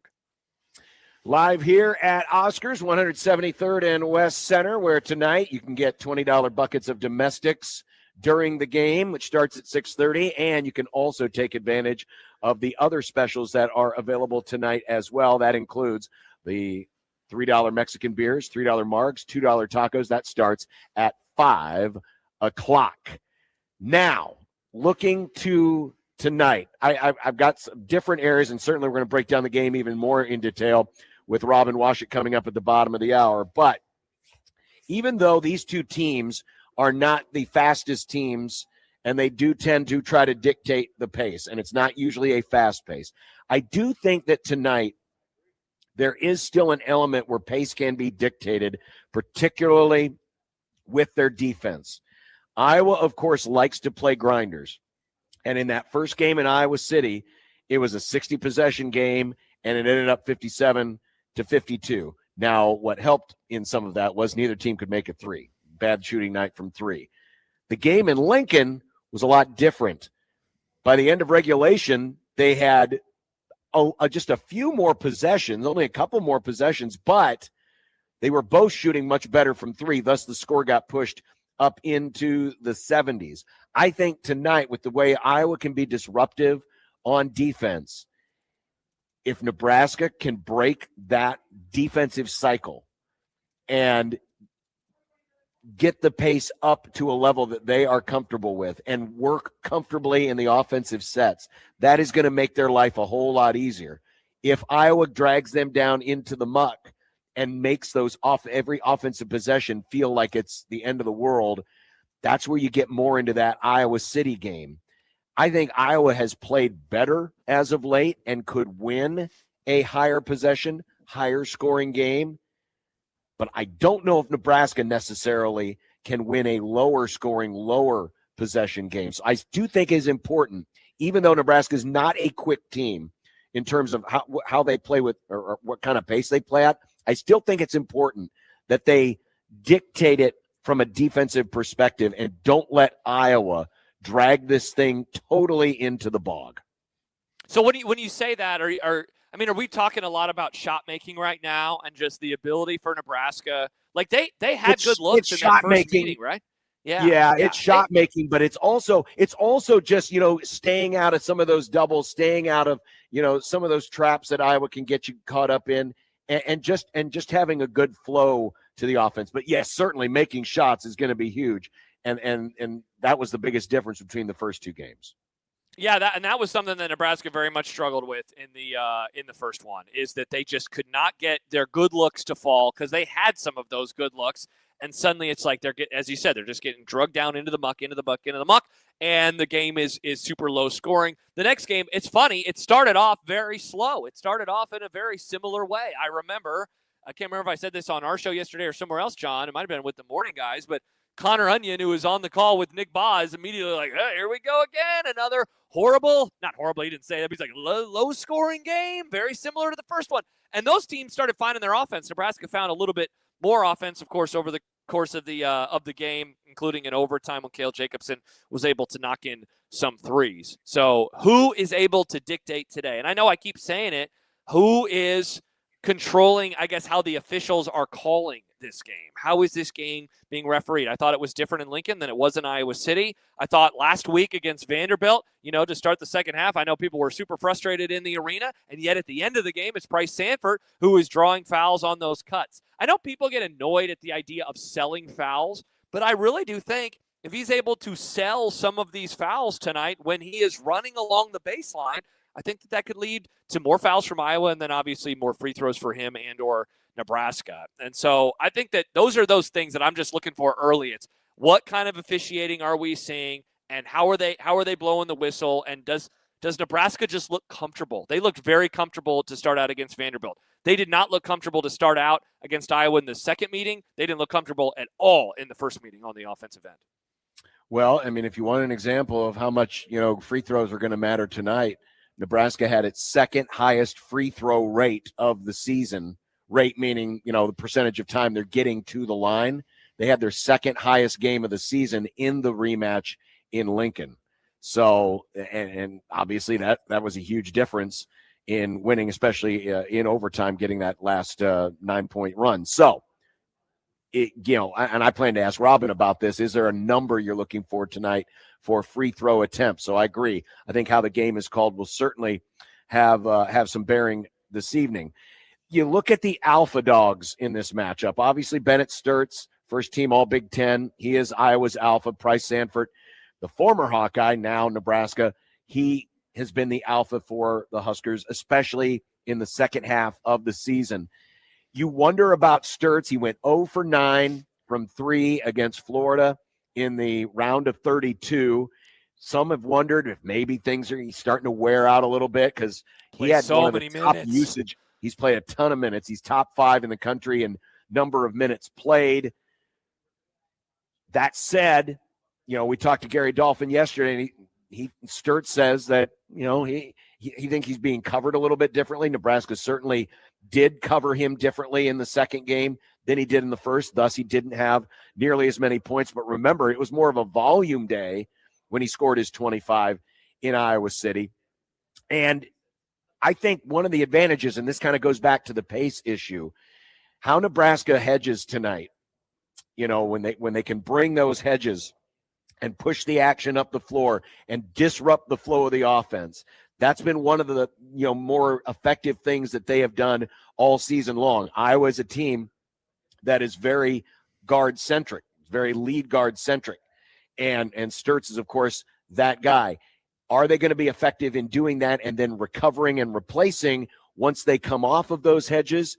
How much does that disrupt Iowa's flow and Iowa's timing? We know Iowa's going to get some of its shots up because of the way Nebraska defends, and we'll talk about that a little bit more coming up. On the Peyton Sanford side of things, he really – Price, Peyton, brothers, right?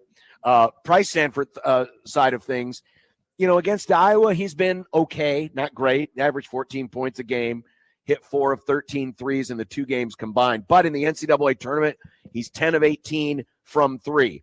And key number tonight for Sanford, when he gets to 20 points, Nebraska has only lost once this year, and that was at Michigan. So if he gets to 20, Nebraska's in great shape. And not that he has to get to 20 for Nebraska to win, because there's obviously other threats on the team. But if he has one of those nights, Nebraska's going to be very, very tough to beat. I think Iowa has proven they can win. They just did it against the defending champs, right? Without Sturtz having the big point game. But remember, he's also a great passer. So you look at those assist numbers as well.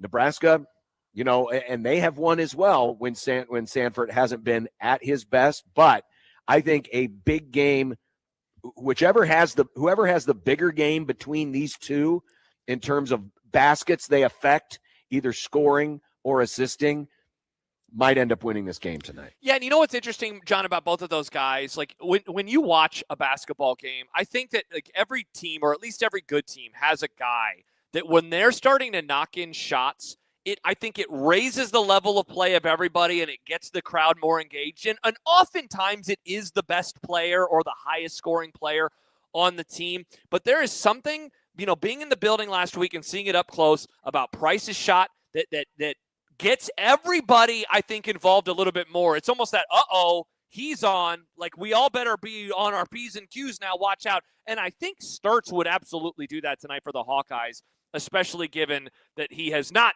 done it a whole lot so far in the NCAA tournament. You mentioned 0 for 9 in the second game of the tournament, the win over Florida. He wasn't all that much better in their first win of the NCAA tournament as well. And I do wonder about that minutes usage and just, is he tired right now? If you look at the game log, it's pretty interesting, in terms of like the consistency that he had for so much of this season, piling up a number of 20-point games. But what's happened lately, his usage is still very, very high. His efficiency has very much dropped, though.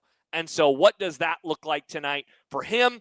If he gets going, everybody on the Iowa side is going to be thinking, all right, our guy's back. If he is struggling, it's going to be all the more difficult. I know they did it against Florida, but it's like, man, that's a tall task to be able to ask everybody else to raise their level of play that much to do it again for essentially a third consecutive NCAA tournament game.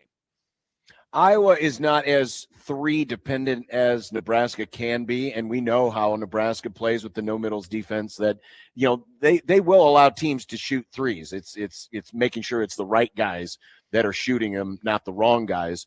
In terms of what Nebraska does defensively, one of those wrong guys that you don't want shooting a lot of the threes tonight is Cooper Koch. I mean, he had 19 attempts in the two games against Nebraska, and you wonder, how big his role is. I kind of look at him also as a barometer tonight. If he has one of those games where he hits 3 or 4 threes, it could make Nebraska's life very, very difficult. His dad was on the last team that, advanced this far as well. So, there might be a little bit of family pride going on tonight. As far as Nebraska is concerned, interesting, they made 9 of 19 against Vanderbilt. Those 19 threes attempts is the lowest number all season. Imagine that. Nebraska's biggest win of the season, a team that shoots north of 50% of its shots from three, took its fewest three-point attempts in beating Vanderbilt. They went 9 of 19. They were 10 of 27, I believe, or excuse me, they were, 14? I have got the numbers here somewhere, but they were pretty good against Troy. Yeah, 14 of 39 were what they were against Troy. So in the tournament, pretty decent percentage shooting the three ball tonight, and we know Nebraska is going to shoot more of them, or at least typically they do, than Iowa. But I did think that was fascinating that 19 threes, fewest attempts all season, came in the biggest game of the year, still made 9 of them. So really good efficiency tonight. I'll be curious to see where Nebraska ends up in terms of that 3-point attempts, because the Iowa City game, they went 5 of 24. The Lincoln game, they went 10 for 27. So, Nebraska's got to be in that, 9 or above category for them to feel good about this one, because if Iowa can keep those numbers down into the middle single digits, the 5, 6, 7 threes made, that could be a tough night for Nebraska.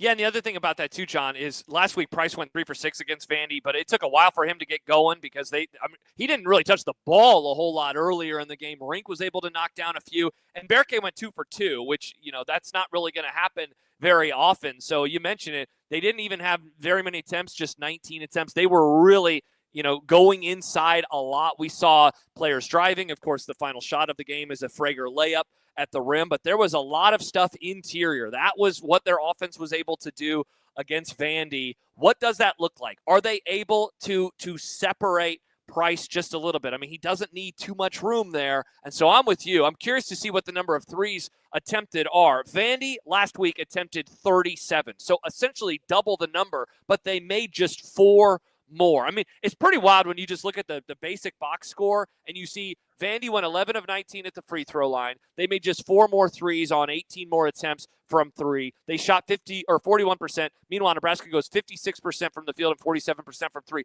And yet it is only decided in the end by 2 points. 2 points in that game. And it's not like Nebraska had a ton of turnovers. They had 12 versus 8. So it was wild, honestly, that Vandy was able to stay as close as they were as Nebraska was shooting for a while at 60-ish% in that one. Don't think that that's going to happen again. I'd be stunned if we look up in the second half and see on the scoreboard, yeah, Nebraska's shooting 58% from the field and 49% from 3. That would be pretty crazy to see.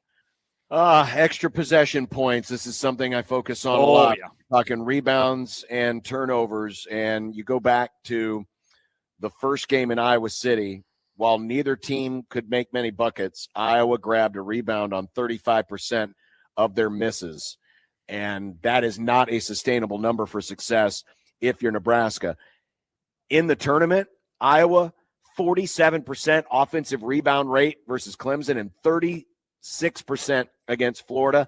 That's been their 2 best marks in the last month. So that's a bit scary if you're the Huskers. Defensively, Iowa, semi-respectable, allowing an offensive rebound about 30% of the time. Meanwhile, Nebraska, they had low offensive rebounding marks in both Iowa games. Very low in Iowa City, not much better in Lincoln, though they did make more shots, so that made it a little bit more tolerable. They were pretty good against Troy, not as good against Vandy. Defensively, been kind of average, but this is another area where this game can certainly turn, because on the I would say in this matchup, on the rebounding side, the slight edge goes to Iowa. Now you flip it over to the other part of extra possessions, and that's turnovers. Iowa has been over 20% in turnover rate only 7 times this year. But 2 of those 7 games came against Nebraska, including 25.5% in the Lincoln game. That is their second worst of the season behind Iowa State, who is a team that is predicated on turning teams over. Iowa beat, and then on the defensive side, in terms of getting back turnovers, Iowa beat Clemson despite a season-low percentage in turnovers forced. They were a little better against Florida. Nebraska turned it over 20% of the time in Iowa City. That was one of only 4 games with a 20% turnover rate all season long. Nebraska's been very good with the basketball, really from the jump. But Iowa City game was one of the games where it wasn't as good. They were a little hit and miss in Oklahoma City. Decent against Troy. Didn't force a whole lot of turnovers against Vanderbilt. But I do think the advantage on this side of the matchup belongs to Nebraska because of those 2 games this year where Nebraska's gotten more turnovers out of Iowa than they have given them. Iowa's slight advantage on the rebounding side. And so when you look at what it means in terms of those extra possession points, I know these numbers aren't going to sound great for Nebraska, but game 1, and I'm combining points off turnovers and second chance points.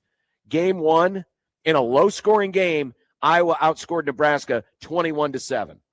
Low-scoring game, tight game, huge difference there. In the Lincoln rematch, it was 21-12, which doesn't sound much better. But again, Nebraska was making more shots in the second game, so it kind of offset that a little bit. Extra possession points, something I'll be watching for tonight. If it's that ratio that we saw in game 1, bad news for Nebraska. But I think if the Huskers can turn Iowa over as they have in the first 2 games, it may offset some of the disadvantages that they have had against the Hawkeyes in 2 games rebounding the ball. One more thing real quick for me. Sonny says the biggest difference between now and the previous 2 Iowa games are Mast and Frager are back to playing better. That's true. I mean, obviously, we were talking about that a lot at the end of the regular season. Frager's continual recovery from the ankle injury, Mast continual recovery from being, really sick, at the end of January, early February. That's been a big difference. I thought Frager, even though he wasn't knocking down shots, I thought he played really, really well. Watching him off the ball and how he was attacking in game 1 of the NCAA tournament was something to see. And then Of course, we know what happened in the second game, and I thought that Mast has been really strong inside. He's been getting some rebounds as well. So I would agree. Like that is a big difference. I think both teams are playing better than the previous versions, but I definitely think Nebraska is a better team than they were a few weeks ago, and certainly than they were in Iowa City a month and a half ago. So there's a bit of a preview of tonight's game. We'll have more with Robin Washut, who is like Josh down in Houston, getting ready for tonight's game. We are here at Oscar's Pizza and Sports Grill, 173rd and West Center. During the game tonight, once it tips off, $20 buckets of domestics. Also, their regular nightly special, which includes $3 margs, $2 tacos, all available after 5 o'clock tonight. Come on down to Oscar's. Save yourself a spot. We'll have the game up on all the big TVs. And, there might be a few baseball games on as well. So you can pay attention to everything, including the other game tonight. You got Texas and Purdue. So plenty to watch. But if you want a place to watch the game tonight, this is the place to be. 173rd and West Center. That is Oscar's Pizza and Sports Grill. When we come back on this opening day, some interesting numbers on whether or not Major League Baseball has passed the NBA in the pecking order of popular sports. We'll discuss that when we continue live from Oscars on the 1620 The Zone Radio Network. All right, friends, hit me with your questions as I do a couple things in the background. By the way, I just saw a thing. So there's a watch bar called Tom's Watch Bar, and there's supposed to be an Illinois party, and it is absolutely invaded with Husker fans. That's funny.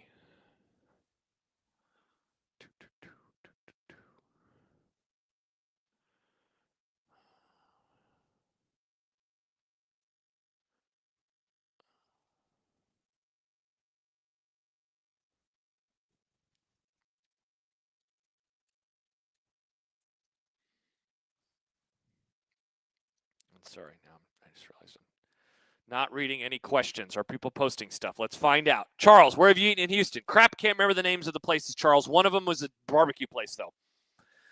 One of them was a barbecue place. Pretty solid. Had some ribs. I had ribs for lunch. That's why I'm doing this. That was really, really good.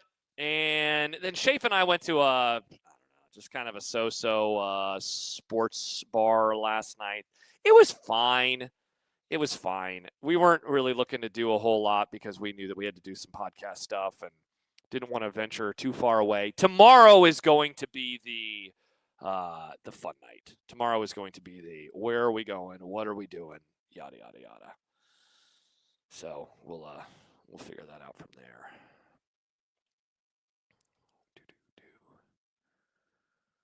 Alrighty, let's see.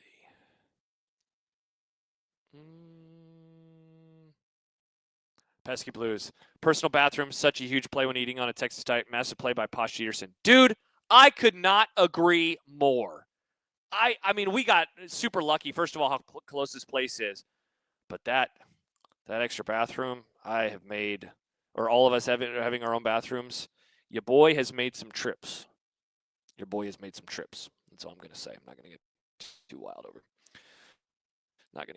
here. All right, let's see.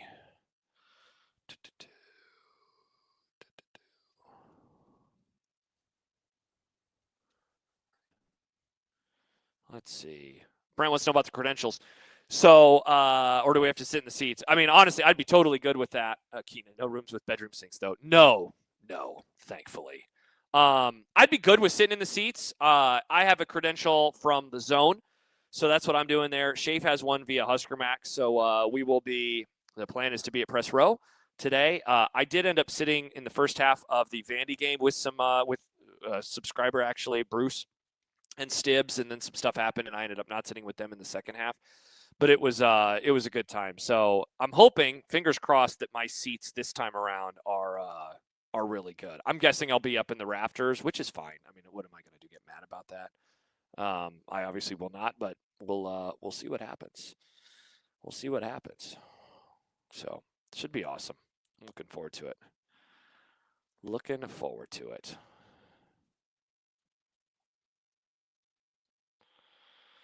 Let's see. Yeah, J-Man, he said the people at the first bar looked like they were 12. Yeah, so we ended up going to Houston's campus, and there was this bar.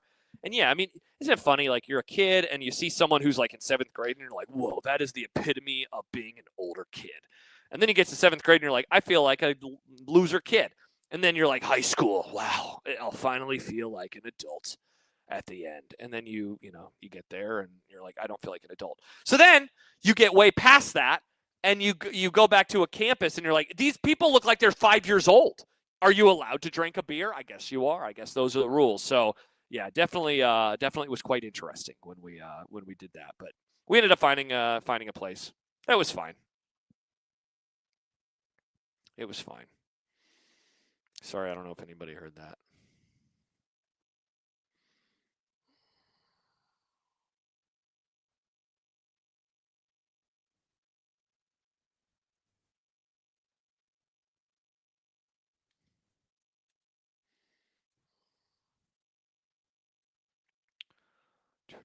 Chance says I heard. Oopsies.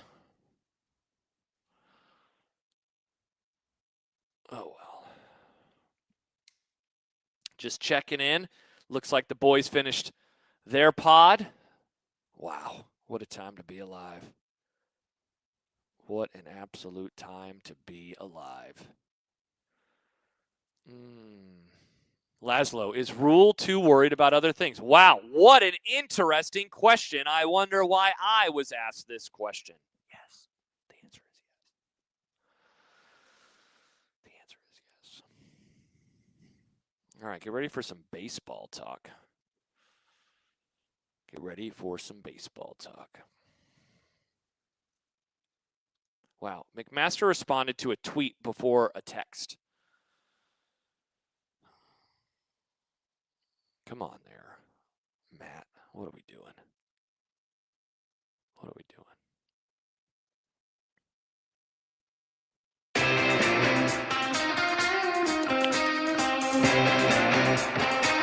Yeah, this has not been a good opening day. What's going on? Yeah, we're losing 8-3 to the lowly Nationals. What the hell? Is this what my baseball season gonna be? I look forward to this for months, and this is what we get. Unbelievable. I thought the wind was blowing in. Anyway, welcome back. We are here at Oscars. My fellow Cub fans over here were watching the game. I mean, they're trying to keep the spirits up. I mean, but it's not been good today. But you know, it's only one of 162. We have a lot of time left. Got a lot of time left.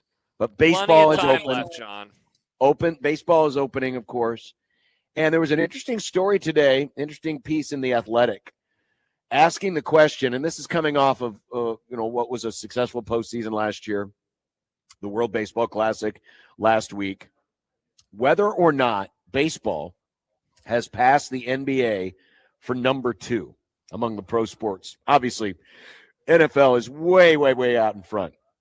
And they looked at it from a variety of different angles, and we've got a few stats here to throw out. One was going back through the history of the Gallup poll. They have historically asked Americans what their favorite sport is to watch. Obviously, football is number 1 with a bullet, and that gap has actually it's actually been pretty stable. But in the last survey that they did a few years ago, NBA, and this was, what is your favorite sport to watch? 41% said the NFL, 10% said the NBA, 9% said Major League Baseball. So pretty tight there. However, in some of the past years, baseball's actually outrated the NBA. In other polls, they have asked Americans, those who identify as baseball fans, and from 2001 to 2019, the number that identified as fans. So this isn't just saying it's your favorite sport. It's just saying I identify as a baseball fan. The number went from 46 to 54% for baseball. The number for basketball went from 36 to 44%. So a bit of an advantage for Major League Baseball. A recent poll done by Sports Poll showed that MLB is outpacing the NBA in casual fans. So people who just casually identify as fans. Baseball, 61%. Basketball, 55%. And then Sports Poll asks fans, which sport are you most interested in right now? The NBA only led baseball when they polled all 12 months in the months that baseball was off, right? But in all the other months, they were thinking more baseball than basketball. So at least on the polling side of things, baseball has certainly had its advantages on basketball. Then you look, though, at social media, which is, 20 years ago, we weren't looking at social media, right? Social media was still very much in its infancy. But today, it's everything. And this is one area where the NBA still crushes it. If you look at the number of social media followings, the NBA has over 90 million followers on Instagram. Baseball has 13 million. On Twitter, it's 46 to 13 million. On TikTok, it's 26 million to 9 million, all in favor of the NBA. The NBA absolutely crushes it on social media. And it makes sense, right?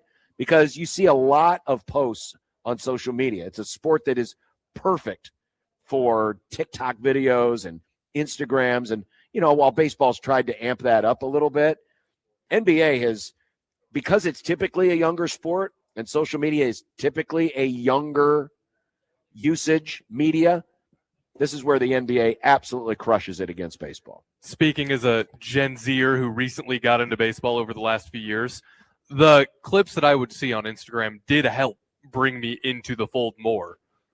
Baseball, like you said, it's excellent.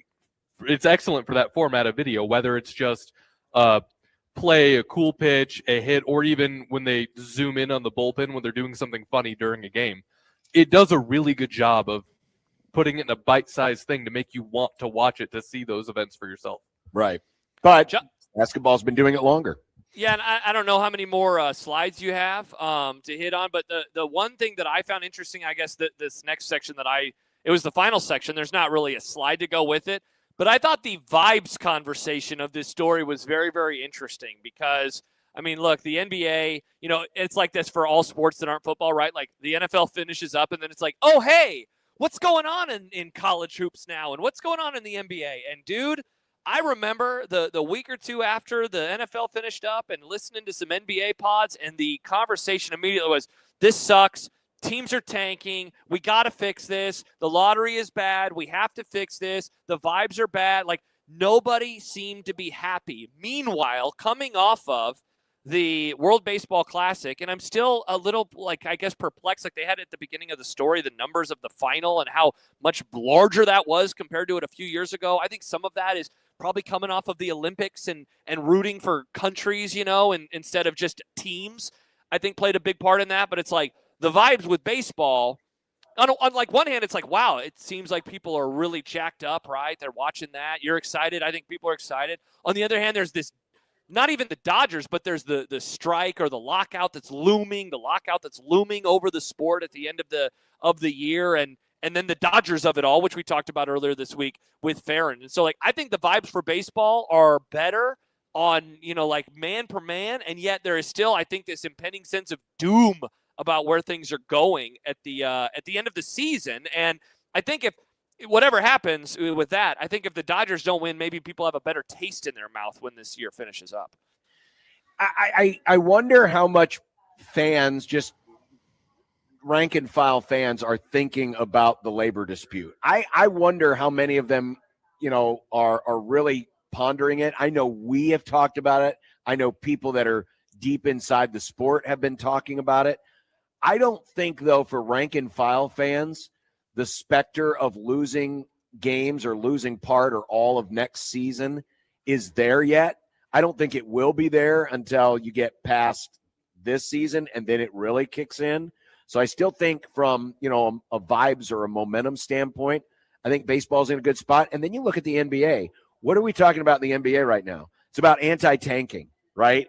It is suffocated the conversation where, you had the Bucks trying to shut down Giannis. Meanwhile, Giannis is saying, wait, I can still play. This is one of the best players in the game. And that is something that, while certainly isn't as crippling as losing a season, it's more immediate. It's happening right now.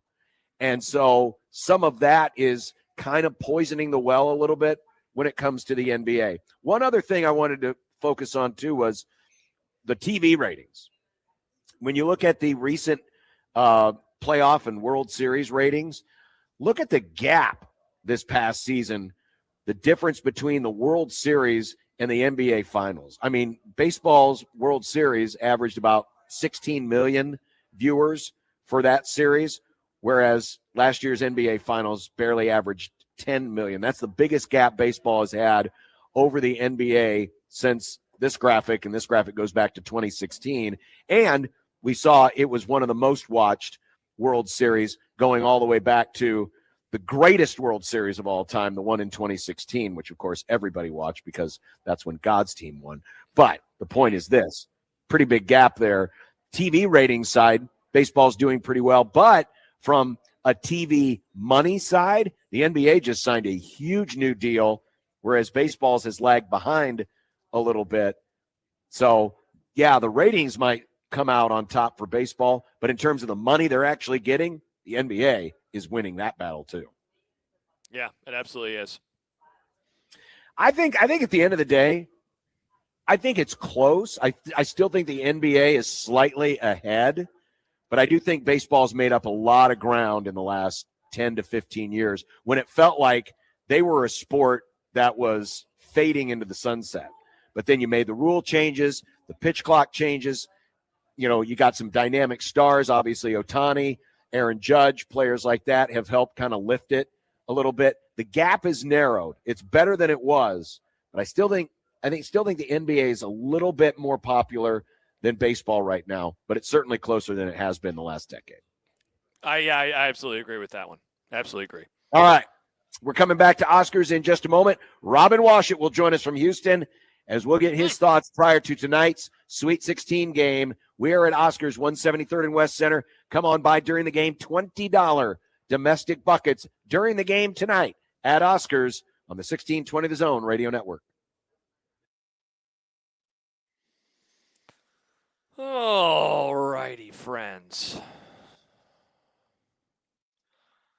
Man, the photos that are coming out of this Tom's Bar in Houston are crazy.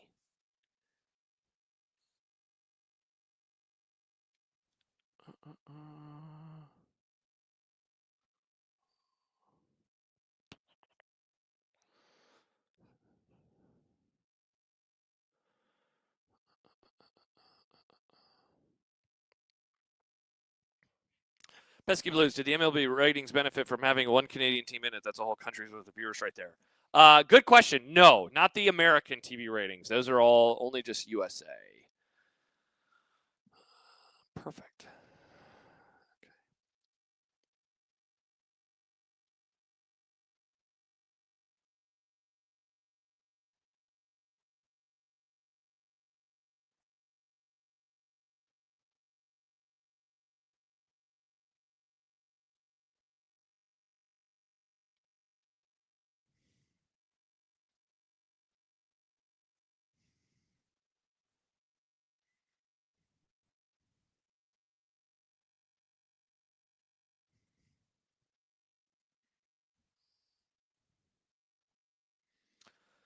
Let's see. Alex says a lot of red. Yeah, it certainly seems that way. Good Lord. Hour 30 before I head on over.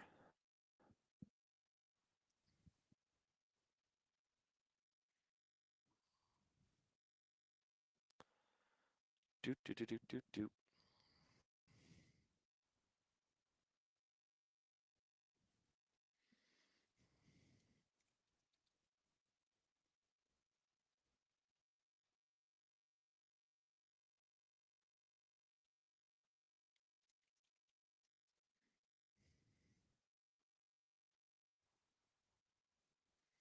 I just sent Josh a ton of photos.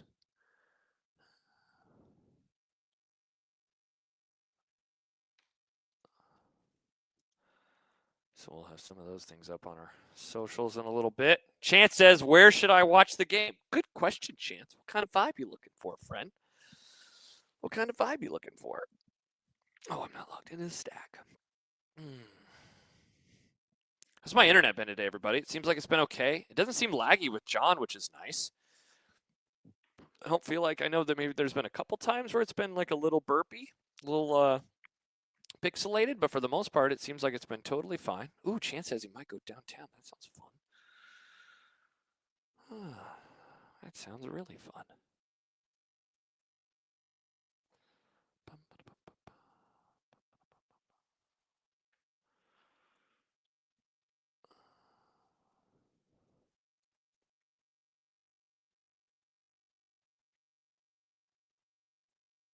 Looks like John, I'm watching him right now. I can see him. He's not happy, and it seems like it's because of the Cubs. Cubs be triggering, folks. The Cubs be triggering, folks, don't they? Very sad. Very sad.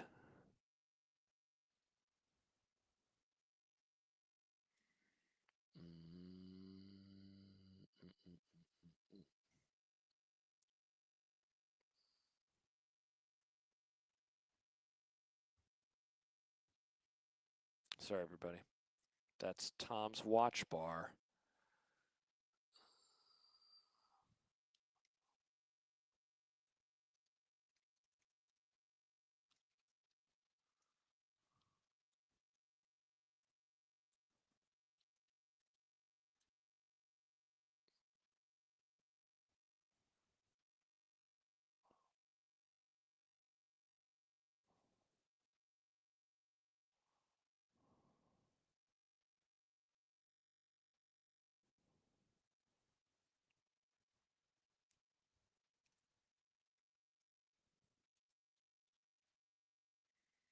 My dad texts in, are you on commercial? You are hot on the YouTube. Yes. I'm just chatting with the folks, trying to kill time, trying to give the people a little bit extra. Trying to give them a little bit extra. What is it? Change that. Oh, that's annoying.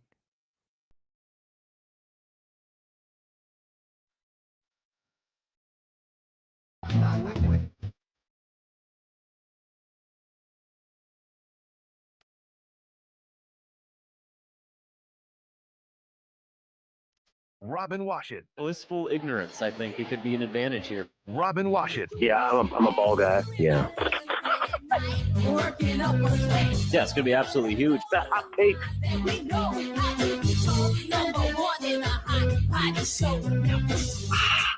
Wash it. Wash it's good. Wash it. Yeah, wash it's real good. Wash it. Wash it's good. Wash it. Yeah, wash it's real good. It's not often we say this.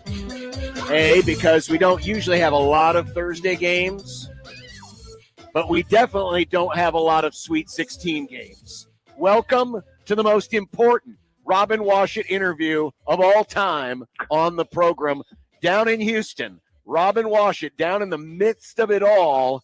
Where are you still in the hotel right now? Have you gone to the arena? Where are you at?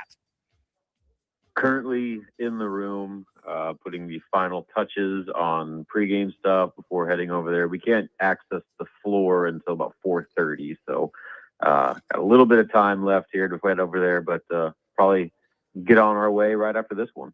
Have you Robin, been able to gauge yet what the crowd makeup is? We're seeing some videos from our guy Mike Schaefer. It looks like the invasion has arrived. Yeah, it's crazy because like yesterday and last night, you didn't really see any, like, not just Nebraska fans, but like hardly any team fans. I mean, you'd see like a guy or two here and there, but it was pretty dead. There's actually like a giant like oil gas conference going on in downtown Houston, and so like the majority of the foot traffic and hotels are filled with like these like oil barons and like dudes in like fancy suits. So like it's a unique vibe, but I'd say probably starting late this morning, you kindly started to see that there's actually a basketball game going on, and Nebraska fans have started to flood in as the hours have gone by, to where it's not quite Oklahoma City Bricktown, but they're definitely filling in fast and furious. Robin, if I've gotten 3 questions on this entire trip, they have been A, where are you eating or where have you eaten? B, how many Husker and or Iowa Hawkeye fans have you seen? But then C, who are the referees going to be? Everyone's asking about it. We literally just got a text from the 402. Ask Robin who the refs are tonight. Please no high knees. Do you have any reports, boots on the ground, or on who the officials will be in tonight's affair? Not as of yet. Those usually come out in the stat broadcast, media page that we look at, and that is not uploaded as of we're currently speaking. That page is not up. So as soon as that goes live, I will put out the officials, because I too am very interested in that, because I do think it'll be a pretty substantial X factor where how this game's officiated is going to go a long way in determining just what kind of game Nebraska can expect. And, again, it's not just like if Big Ten refs, all of a sudden Nebraska at a disadvantage. Like, other officials are going to, have their own say on what's a foul and what's not. But clearly, with the level of physicality Iowa wants to play with, the amount of off-ball contact and how much freedom of movement is going to be enforced is going to play a big part in this one. I didn't mean to get to this question right away, but we're kind of on the subject. I'm curious, Robin, do you have a number in mind that Nebraska needs to get to tonight in terms of free throw attempts? Because they did get to the line a lot in the second game versus the first game in Iowa City. Yeah, that's Nebraska's never a team that, or rarely a team that draws a lot of fouls just with the way that they play.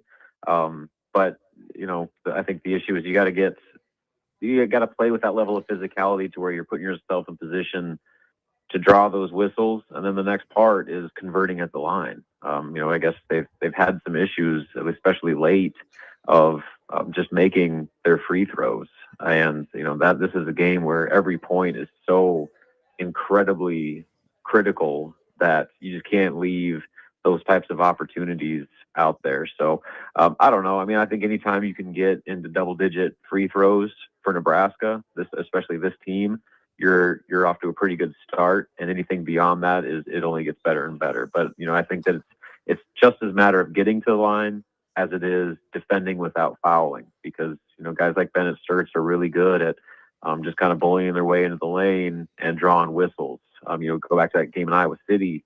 Bennett Sturts had 25 points, and a good chunk of those came at the free throw line. In fact, he was 7 of 7 at the free throw line. So almost a third of his points came at the stripe. So that's going to be just as important as getting to the line, is keeping Iowa off the line to where they're not getting a bunch of cheap ones. Robin, in your preview today at HuskerOnline.com, you pointed out Jamarcus Lawrence only played 20 minutes against Vandy because of some foul trouble. He also had issues with his leg, to the point where, it's been so interesting, Robin, talking about him in the Vandy game, because some people didn't even realize it. He was at the free throw line. He had gotten banged up. The official was asking him for a solid 15 to 20 seconds, like, are you okay? He shot the free throws, but he had the fouls. And so I was trying to figure out, is he on the bench right now because of foul trouble? Is he on the bench right now because of anything with his leg? Everything seems to be okay health-wise, because nobody is talking about it. Have you had a chance to talk to him or anyone around him about exactly what happened and how he's feeling on that leg? Not specifically, just because in the heat of the moment after that game, it really wasn't even a thought, because he was running around giving high fives and smiling. So he didn't look hurt. He went through their practices the last few days, including the brief portion that we were able to watch at the beginning of Wednesday's practice. So if he is banged up, I don't think it's anything that's gonna limit him of any substance. But I think that's always something you want to watch this time of year, because he's not the only one that's dealing with certain ailments. And, in a game like this, at this point in the season, it's all about attrition. So I would imagine that he's in a good spot, the fact that he's practicing. And I also think if there was something he's dealing with, Nebraska's been as good as it gets in terms of managing, the workloads on guys and keeping them as healthy as possible. Robin Washut joining us on the Prairie Flower Casino Zone hotline. Obviously, Sturtz is the guy that makes everything run, but last game out, not as effective against Nebraska. Huskers changed some things up defensively. They still need to obviously pay a lot of attention to him because of his capabilities, but has Iowa rounded more into form as a more complete offensive team since the first time, I'm going back to the Iowa City game, that they played them? Because we saw Banks have a big game last week against Florida. Obviously, Fulgaris had the huge 3, and I think Cooper Koch tonight might be a barometer for how well Iowa does or doesn't do based on the open shots we anticipate he's going to get tonight. Yeah, and I think he's right up there. I put Cale Combs in that conversation as well, because in that senior day game in Lincoln, Nebraska clearly made it their plan that they were going to make anybody but Bennett Sturtz have to beat them. And they did all their attention defensively to where, they really kept him in check, had one of his worst offensive performances to that point of the season. And so that they accomplished that. But the kind of byproduct of that was Koch and Combs were able to go off for 18 points each. Cooper Koch had 6 3-pointers for 18 points. And, he's shooting over 40% from behind the arc going into this one. So I do think that's a big reason why Iowa is still alive, that other players have kind of elevated their games where it's not just Bennett Sturtz doing 95% of the heavy lifting, that Koch and Combs and Banks and Fulgaris and even Cam Maniawo, he's a guy that's doing some here and there production. So I think that they're just becoming more of a complete team than they were earlier in the year. And with Bennett, the number of minutes that he's played down the stretch, I do think that there's some totality happening there with just his legs. They might not say it, but he was 5 of 16 from the floor and 0 for 9 from 3-point range last time out against Florida. And that to me suggests that the mileage he's put on himself over the course of this season is starting to maybe take into effect. So it's been an ideal time for Iowa that other players are starting to play some of their best basketball around him to take the pressure off. And so the balance Nebraska goes into with this one, where, Sturtz, all that being said, still has to be your number one priority on defense, because he's too good of a player that if you don't pay enough attention to him, he'll burn you, as tired as he may be. But you also, I think, need to find that balance between focusing on him and also making sure you're still challenging some other players around him that are starting to heat up at the right time. Robin, I was doing some inventory this morning on the players that we have talked about, this week, whether it's a lot or a little, and I realized I don't know if we have said the name Cale Jacobson yet on the show, which is interesting because in the second meeting, he had a tremendous overtime, helped lead Nebraska to the win. Meanwhile, against Vandy, his worst game of the entire season, he really, really struggled in that one. What type of game does he need to play tonight when he comes off the bench and gets those minutes? Yeah, he needs to play a big one. I think one of the issues not only was he struggling, not giving him much of any production against Vanderbilt, but that put, as a result, a lot more pressure specifically on Sam Hoiberg, because Jamarcus Lawrence was sitting on the bench in foul trouble. Cale, they could hardly play him just with the way that he was struggling in that moment. And so there was a lot of responsibility put on Sam's shoulders on both ends of the floor. And you could kind of see as the game wore on, like he was just getting tired. Like I've rarely seen him huffing and puffing the way that he was, just because, he had to play so much effort on defense, but then also had to be, the primary ball handler and do so much of the point guard responsibilities, because your other top 2 facilitators were hardly even playing. So, Jamarcus obviously has to defend without fouling and stay on the floor. Cale, I think a part of his issue was it just kind of looked like he got swallowed up in the moment a little bit, where a couple bad plays went against him, and you started to see those issues with confidence that he's had all season long turn the other way on him. Where against last time against Iowa, he was playing with like the best confidence he'd had all season, and had the best game of his of his career, certainly this season. But then the flip side to that is, he's got to find a way to be a little more resilient and not get kind of in his own head if things don't go well right out of the gate. And so that's going to be the key for him, is just trying to keep his confidence at a steady level regardless of what happens, and play like the player he's shown that he can be against this very same opponent only a few weeks ago. I can think of a lot of reasons why people are trying to come up with excuses to get out of going to spring games, but going down to Houston for a Sweet 16 game, Robin, this one takes the cake. Kudos, my friend. Yeah. Enjoy it. You have the whole staff down here too. Yeah, I got Sean and Sip down here piggybacking, so they're getting out of it too. But that kind of secretly pretty good reason to miss. Yeah, that kind of secretly, Robin, is one of the small annoying things about when you get this deep in a tournament, is you get all of these Johnny-come-latelys that just show up, and meanwhile, you kind of have your whole routine. You got your typical amount of access, and now all these other Klingons are coming in here and they're stealing some of your bits. I mean, geez, Robin, they got to have respect for a guy who has been on this beat for a long time and has earned his spot here.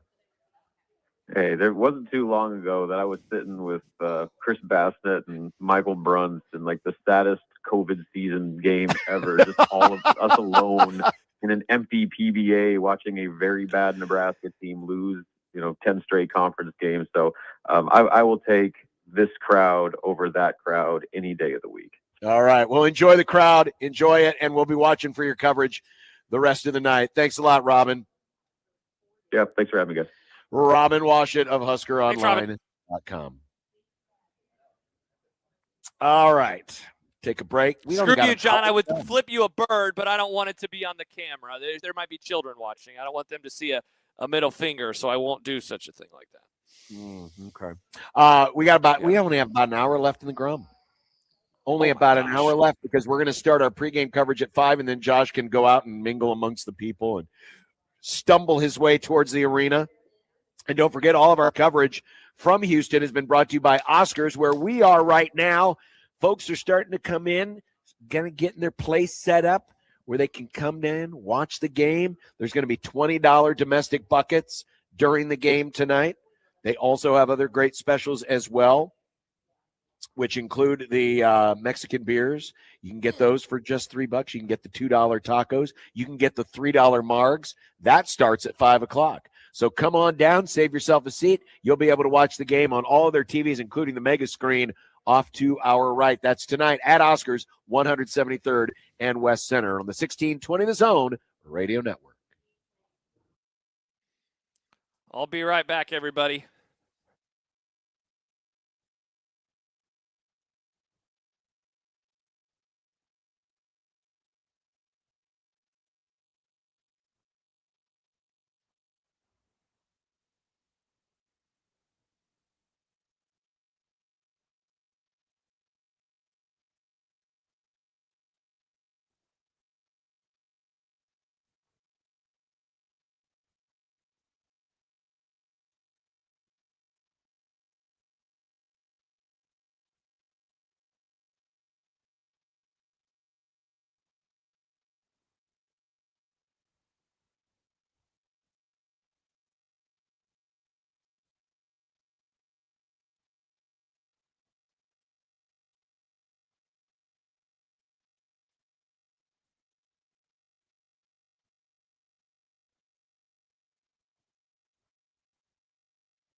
Friends, I'm back.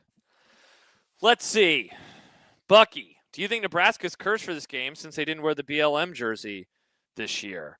I mean, they made it to the Sweet 16. I don't know. Mustache Adam, does Houston have open container laws? I am surprised at how few uniforms they wore, by the way. Like that one, they only wore the 90s look like a couple of times early in the year, and I thought that those were the coolest ones they had. Mustache Adam, does Houston have open container laws? I feel like it's a fair chance since it's a no in Texas. I haven't seen anybody drinking outside, so I can't tell you that. Sonny, this game is giving me such anxiety. I cannot take another season-ending loss in any sport to Iowa. I live 2 minutes from Carter Lake. If we lose, I'm burning something in Carter Lake down. Don't turn me in. Okay, well, hopefully no one is listening that is an officer, because I think I might have just accidentally got you in trouble.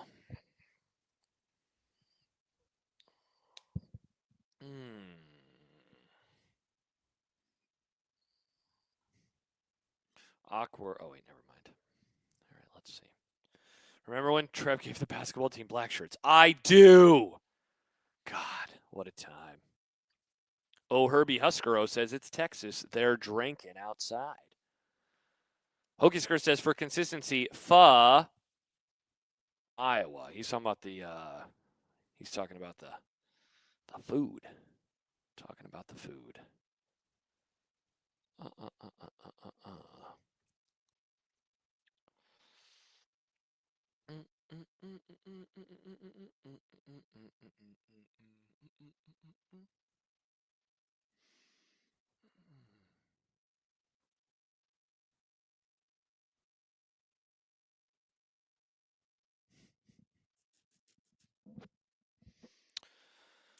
Oh, man. Looks like the people are having a good time. It's crazy that it's a Thursday. I'm really happy that Nebraska's been in the Thursday-Saturday thing, Thursday-Saturday regions.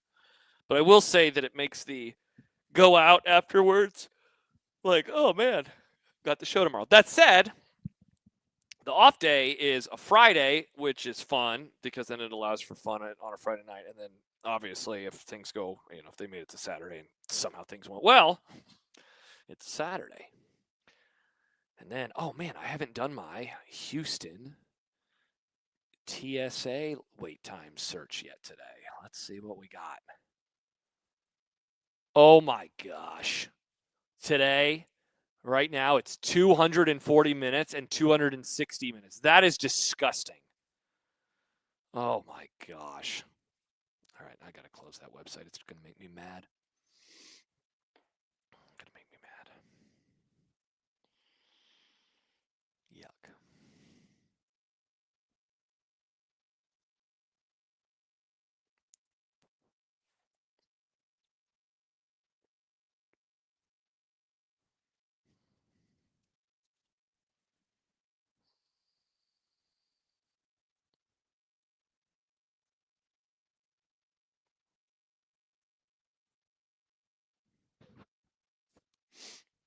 It'd be nice to have a boat throw. It would be nice to have a boat throw. It would be nice to have a boat throw. It would be nice to have a boat throw. It would be nice to have a boat throw. It would be nice to have a boat throw. It would be nice to have a boat throw. It would be nice to have a boat throw from your mom.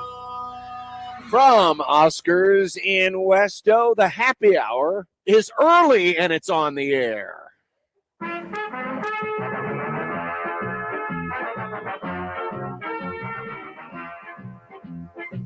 It is a little earlier for the happy hour, but it's probably a good time for a happy hour. A lot of bar happy hours usually start around 4 o'clock anyway. So it does make sense. If not earlier in some places. And if you show up here in an hour, you get the $3 Mexican beers, $3 margs, $2 tacos, and tonight during the game, $20 buckets o' domestics during tonight's game. You'll be able to enjoy those right here at Oscars, so come on down. There is not a spot in the place where you will not be able to see the game. The game will be everywhere, including on the mega screen that we are watching here at Oscars. So come on by tonight for Sweet 16 action. I've seen a lot of conversation about the importance of this game in terms of what it means to the Nebraska-Iowa rivalry. We all know Iowa's had Nebraska's number in a lot of important sports in recent years, most namely football, and whether or not a win tonight can erase some of the negativity or the hex that Iowa seems to have on Nebraska. Certainly from a fan standpoint, this would be the biggest bragging rights, but it's not going to erase the fact that Iowa football has dominated Nebraska football in recent years. I think we can separate the sports and say tonight it's just about basketball. It's just about making history. It's not about hexes. It's not about Iowa. It's about what Nebraska can do tonight. Continue this magical run. Yeah, it'll be a little sweeter because it happened against Iowa, but really it's more about Nebraska tonight and what they can do and what they can accomplish versus more who it's against. Who it's against, great story, right? But I think tonight is more about what Nebraska can accomplish, more so than, trying to erase bad vibes from an Iowa rivalry that's gone sideways in some sports. Yeah, we spent so much time this week, John, talking about this. Yeah, now they got to play Iowa, and what if they lose, and what if they ruin the season, yada, yada, yada. It would have been better to lose to Florida because you don't have any feelings towards them like you do the Hawkeyes. When that ignores that there is a other team that could win this game, and that is your team. And yeah, you can look at it purely from the rivalry perspective and wow, that sounds absolutely incredible. But you can also look at it from the historical perspective, that this is a moment for the team and this program that for years just wanted one win, and now over the course of 1 week could pick up 3 and move to the Elite Eight. And look, they're going to be underdogs no matter who they play. If they win tonight, they're going to be underdogs on Saturday against Illinois, a team they beat already on the road, by the way, against Houston, a team that they would essentially have to beat on the road. But at that point, you're 1 win away from the Final Four. You're 1 win away from immortality. I realized it last night, John. People don't hang up banners in their arenas for NCAA tournament wins. They hang them up for NCAA tournament appearances. That said, a lot of schools, and Nebraska will obviously do this, they hang up Sweet 16 banners. I believe Creighton has a Sweet 16 banner, right, that they hang up, and they have 3 years on that. You don't hang up, I don't think, often Elite Eight banners. I don't think that's one that people hang up.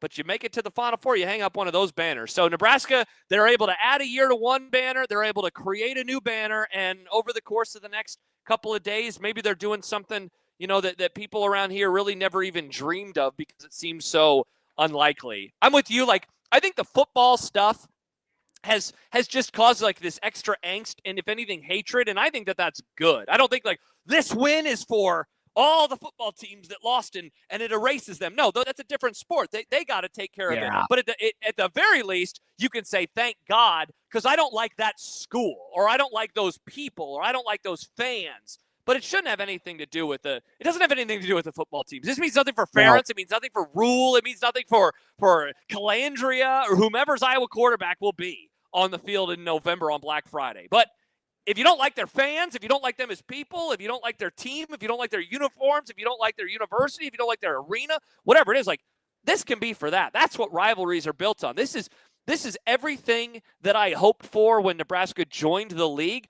I just didn't expect it to happen in this sport. I didn't expect this game to ever have a moment that even approached this, because I never even allowed my mind to go in that direction. And yet, they're now 2.5 hours away from walking out onto the hardwood and tipping the ball up, and there they go. It's time to play for a trip to the freaking Elite Eight.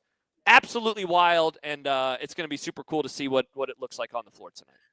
Kenny into the Equitable Bank Zone inbox writes, don't you think dealing with the win streak earlier this season helped in terms of maintaining a steady flow and remain even keel for the tournament? We were talking about it in one of the first segments about how the flow of the tournament and how the games come about and the euphoria of it all, how these two teams are going to react to the moment, because these are odd moments for these two programs. Iowa hasn't been this far in 25, 30 years, and Nebraska, of course, has never been this far.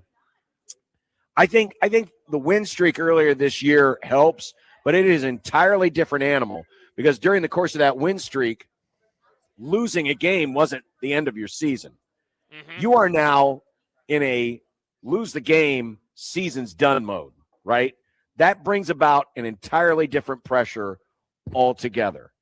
I do think that this team, and I mentioned it earlier, this team is more mentally equipped to handle some of the pressures. And I think the way that I'm more impressed, honestly, with how they handled the 48-hour period or so between game 1 and game 2 than I am what they did over the course of the winning streak, because the whole season's been pointing to last weekend. The whole season was pointing to last weekend because of the tournament hex. And to accomplish that in the way that they did and not get so caught up in the moment that you weren't ready for the challenge that Vanderbilt was going to pose. And then even though you had controlled that game for the most part, then Vandy took the lead late, and then you made the plays down the stretch to win the game. I think how they handled that will factor more into tonight than anything they did earlier in the season, because this time of year, it's a whole different animal. You know, you are one bad pass. You are one bad turnover. You are one missed rebound. You are one missed shot away from your season being over. And that's a whole different pressure altogether, not to mention the fact, you know, that's the beauty of this time of year, and it's the beauty of the one game and you're done scenario, is there is no tomorrow. You have to do it tonight. You don't get a game 2. You don't get a game 3. You don't get a game 4. You have to do it tonight. And I think this team handled that very well last week. That certainly will help them tonight. Whether it's enough to beat Iowa, I don't know. I think Iowa kind of comes into this a little bit. Ignorant isn't a great word, but, you know, they're kind of playing with a little bit of house money because they weren't expected to get this far in the first season under Ben McCollum. So I do wonder if they might be a little bit looser tonight than Nebraska is. Also, they kind of got the win over Florida in the bag, but we'll see. I mean, you know, our eyes are going to tell us one thing tonight, and we're all going to come in with our own inherent biases. And I guarantee if Nebraska comes out slow, it's, oh, they couldn't handle the pressure of the moment. Or if they come out fast, it's, well, I told you, they were going to be just fine. Are the biases we walk into certain scenarios with are probably going to confirm for us what it is we want to see. But all that said, it's still going to be interesting to see which of these teams has handled the week better. And I think that will play itself out in the first, 8 to 10 minutes of this game. Love what you said about the Vandy game. I think I brought up yesterday, like it's wild how similar their performances were from they led almost the entire game, and then the other team who was the favorite, Vandy, a short favorite, Florida, a bigger favorite, they came storming back. They took the lead. Man, those Vandy fans, they were well outnumbered, and they were suddenly loud. And there were a few Nebraska possessions, where you could feel the tenseness of like, oh no, this was going one way, and now it seems like it is going to go another way. I very much thought the same thing in Tampa. Meanwhile, Florida, of course, they were the ones who outnumbered Iowa fans. And so as they come storming back, it was just that classic, I've seen this before. I've seen an 8 or a 9 have a lead, and now they're just not going to be able to finish it off. And yet Iowa and Nebraska were both able to withstand those punches and overcome it, which I think makes tonight awesome, because barring a 15, 20-point lead like early in the second half, I don't think either of these teams is going to be out of it if they get down. A 10-point lead, like I know that would be a lot to overcome, especially if it's Iowa with the way that they're going to try to slow things down. But I believe that Nebraska can do so. Same with Nebraska. If they go up by 10, I absolutely think Iowa could make it interesting. And so I think that this is going to be one of those games, again, barring something really crazy, where you're talking about the under 4, with it, the score would have to be like 15 to be like, all right, I think that this is okay now. Like, and even then, I think there would still be some tenseness in the building. These two teams are coming off of really good performances, withstanding the struggles of the second half to get victories. And I think that that's what makes this game so cool. And obviously, John, we saw it a few weeks ago. Iowa did the same thing to Nebraska. They were down. They came back and tied it. They didn't win in overtime, but they came back and tied it. And so this game, if it goes down to the wire, all bets are off on who's going to get the victory. Yeah, that's the great thing about this is the first two games, while they were very different, they were also very same. I mean, the two teams really couldn't get much separation from each other. And I think a lot of that is, again, they don't play with a ton of pace. I think defensively, that's been the difference in this Nebraska team. I know Sanford's been great this year. The offensive threat that Rink Mass poses, which they missed so badly last year, that was huge, especially in the front half of the season. The way Sam Hoiberg has been able to control the tempo and control the pace and, get into the paint. All of those things have been great. But this whole season has been built on what Nebraska has done defensively and the differences that they have made. And it has given them a puncher's chance. There's been a number of times this year. Indiana, that was a game they were lost and then came back and won on the road. Purdue, even though that didn't end up in a win, that was a game they were getting blown out of the water. They looked as bad as they had looked all year and ended up forcing overtime. They've had some good, even in a couple of the bye games, where they look kind of clunky. The Northwestern game in Lincoln looked clunky, but they always found a way. This is a team, and this is where I think Iowa's going to be challenged. And I'll give Iowa credit. Last week against Florida, there were first half, and then again in the second half, Iowa got out to a 8-10 point lead, and you thought, okay, they're in control. But here comes Florida. Florida comes back. Well, Iowa made the plays at the end. Give them credit for doing that. I think tonight's game, it's going to be like an accordion. I don't think either of these two teams are going to get that far out ahead of each other. It would not shock me if this game went to overtime again, or if it at least came down to the last possession. I just think these teams are, even though they're very different in their construction, I think they're very evenly matched. There are some places where I like Nebraska more than I like Iowa, but there are some things about Iowa I like more than Nebraska. I think tonight, one of Iowa's advantages, and this is not a knock on Fred Hoiberg, who is a very worthy and deserving coach of the year, but I think McCollum will have something different cooked up tonight. He is really good at making those kinds of adjustments, and I think that could be a difference maker tonight. And so what counter will Nebraska have to Iowa's counter? Because that they're going to try to find ways to get Sturtz free. They know that he is important to what they do. And Nebraska was able to shut him down and make him look rather ordinary in Lincoln. They're going to try to do something different to make it so that, he has more of an impact on the game tonight. So how does Nebraska counter the counter?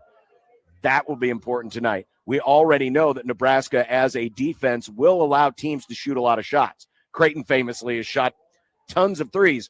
What's the difference between Creighton winning and Creighton losing the last few years? How many of them they made, right? We talked about earlier with Vandy. They shot a ton of threes on Saturday. Didn't make a whole lot of them, though. Right. And so, I was going to get those opportunities. Will a guy like Koch, will he be huge tonight? I think he is a big X factor tonight. I think if he has a big game, it's going to be a good night for Iowa. But can Nebraska make all of the necessary counters to what I think Iowa's going to try to do to change things up from the matchup in Lincoln?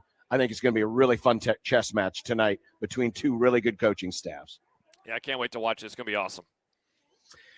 We are here at Oscars Pizza and Sports Grill. The sun is starting to peek back out again. It is a beautiful day, a little windy, but it's beautiful. It's absolutely gorgeous inside. And I didn't mention this earlier. It's Senior Citizens Day here at Oscars. Oh, Old happy man for Doug you, is here. John. No. Old man Doug is here. Oh, that's about Doug. Old man Doug is Has here. Has he purchased his flights to Vegas yet? Is he ready to go for the crown? Is he excited? No, he hasn't purchased his flights to Vegas because he has purchased our coverage of the crown next week. Let's go. The king of the crown, old man Doug. Let's go. So he's sacrificing his own trip to Las Vegas for us, which we appreciate. But Doug is here from Equitable Bank, of course, sponsor of the Equitable Bank Zone Inbox. We are here at Oscars tonight. $20 will get you a bucket of domestics during the game this evening, starting at 6:30. Also, $3 Mexican beers, $3 margaritas, $2 tacos tonight after 5. So that's starting in about 45 minutes. We're at 173rd and West Center. And all the coverage this week, Josh and Mike, down in Houston, has been brought to you by Oscars Pizza and Sports Grill. When we come back, we've got some content still to come, predictions. What? Yeah, special edition of Sweet 16 predictions. Coming up tonight in content, NBA. We did that already. Netflix. What? Strong-ass offers, and Oh. maybe getting rid of the ridiculousness of week 0. Oh, interesting. That's coming up next. We're live at Oscars, 173rd and West Center on the 1620 The Zone Radio Network. Friends, another commercial break has arrived. There have been multiple people that have reached out. I got an email from someone like, hey, do you know that your mic is hot? Do you know that people can hear you during the breaks? I do. Doing this on purpose. Just try not to be bored. Also, I'd have to mute myself. So, okay, a couple things. I could sit here and breathe for, 5 minutes loudly. Don't want to do that. Kind of awkward. I could mute myself, but then I'd have to remember to unmute myself. Or I could just chat. And so I decided to chat. So here I am, chatting up a storm. Man, the Illinois fans are triggered about Nebraska fans taking over their spot. Wow, they are not happy. They are not happy. All right, hit me with some topics. D'Lo says Nebraska by 15. Man, it's so weird to see D'Lo so positive. It's so weird. It's so weird.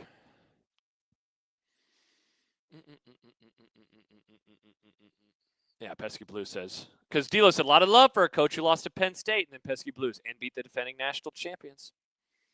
Cornhusker in Texas. I'm not being overconfident. I just think people are sleeping on Nebraska. I think Nebraska wins 91-74. Whew! That would mean, because we're going to do predictions a little bit, the total is 131.5. So that would be the easy cover. Gosh, they probably hit the over. I don't know. It's 7 minutes left in the game. My Uber is an hour away. Let's go. Hour away. Can't wait. Can't wait.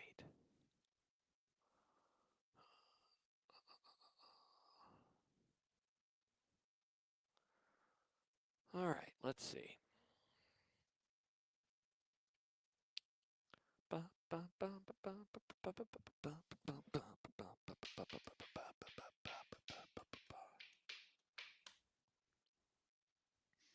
Nobody has any questions. I was going to be happy to answer them.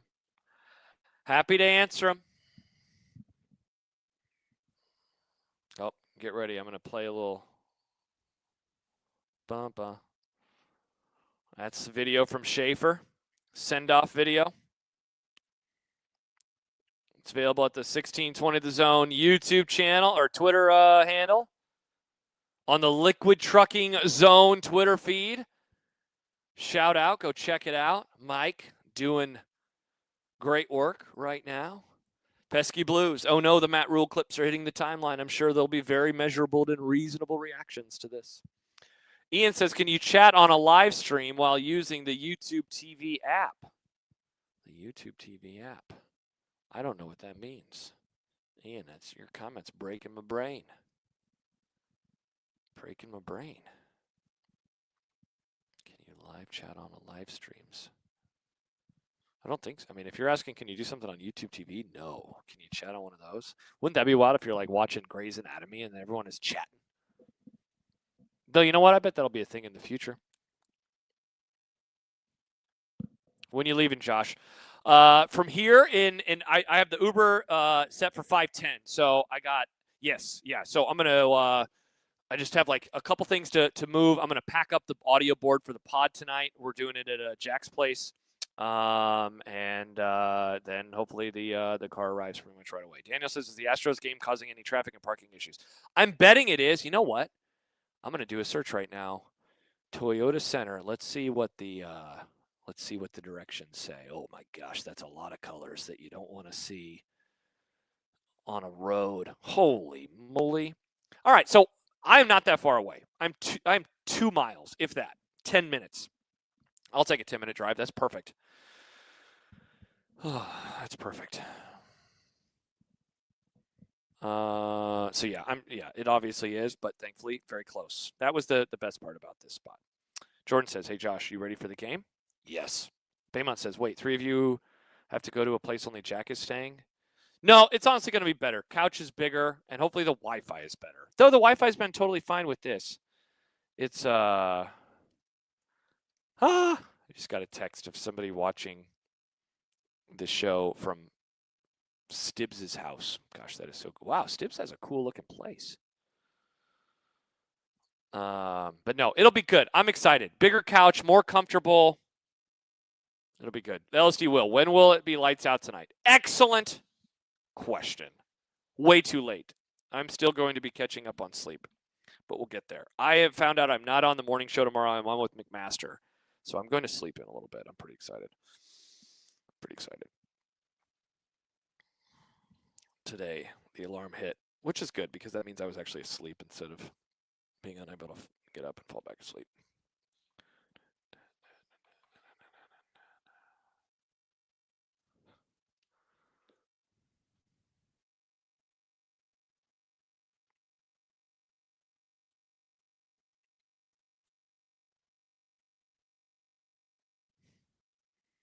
Huskers by 8, writes Ray. Look, I made you some unsportsmanlike content. Unsportsmanlike content. Unsportsmanlike content.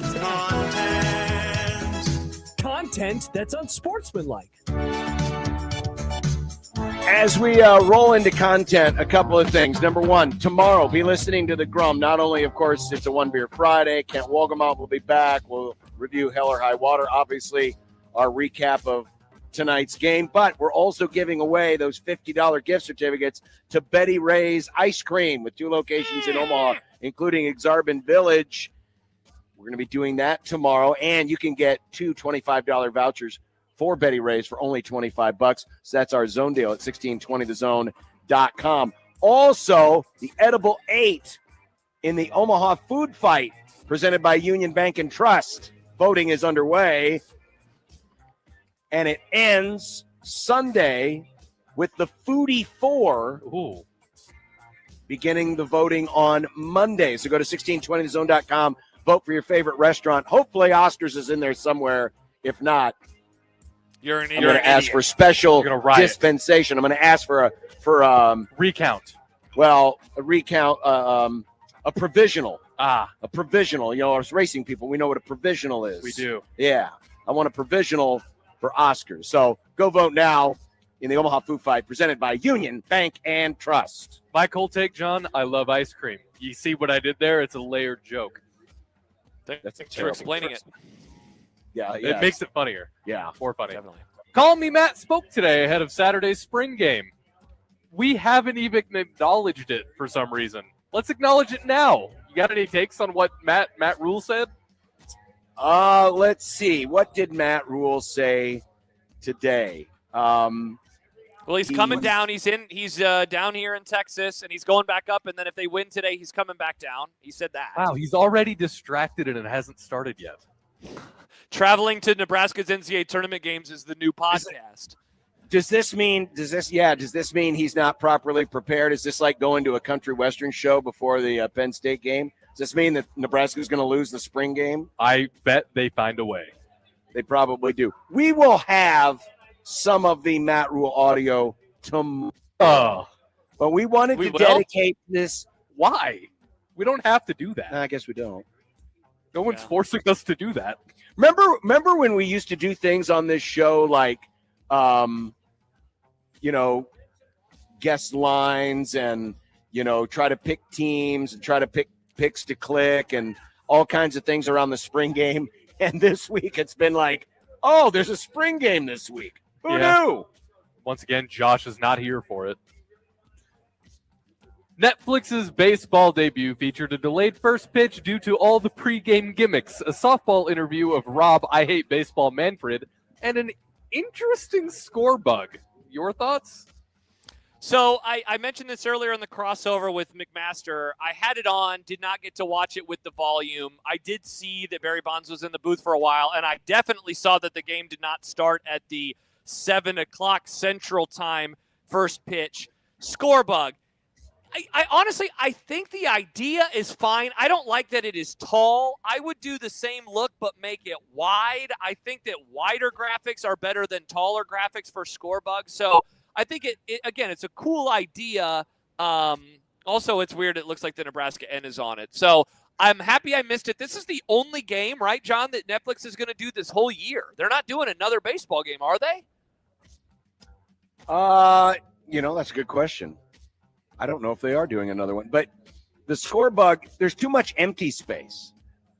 There's too much wasted space there. And now we've blown this up. For those of you watching it on our YouTube feed, you can easily read it because we've been blown it up. But you can, when you're watching it on a TV, you can barely read who the pitcher is and the pitch count. You can barely read who the batter is.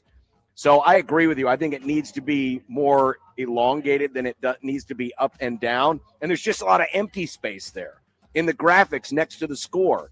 It's just a lot of empty space. It's a lot of wasted room. Paige, my fiance, I'm engaged. I came out last night after a podcast that I do. I don't know if you've heard of it. And my very first thought was, is that the score bug? It's way too tall. It looks gross. I hate Handshake meme. It's the Victor Wembanyama of score bugs. Yeah, without the greatness. Ooh. Bingo. With the game closing 15-0 run, the Timberwolves came back from 13 points down for a 110-108 victory over the Rockets on Wednesday night. No other NBA team has overcome an overtime deficit that big since the league began logging play-by-play details with the 97-98 season. Have either of you two seen anything close to this? Let me think through my Rolodex of NBA. No, I have not. What about in college I have hoops? Not. Down 13 in overtime. Or you could even go in the final few minutes of a game, the final few minutes. Well, you're yeah, down in by a the lot of final few points. minutes of a game, we obviously I've seen it, but I mean, I guess it's impressive.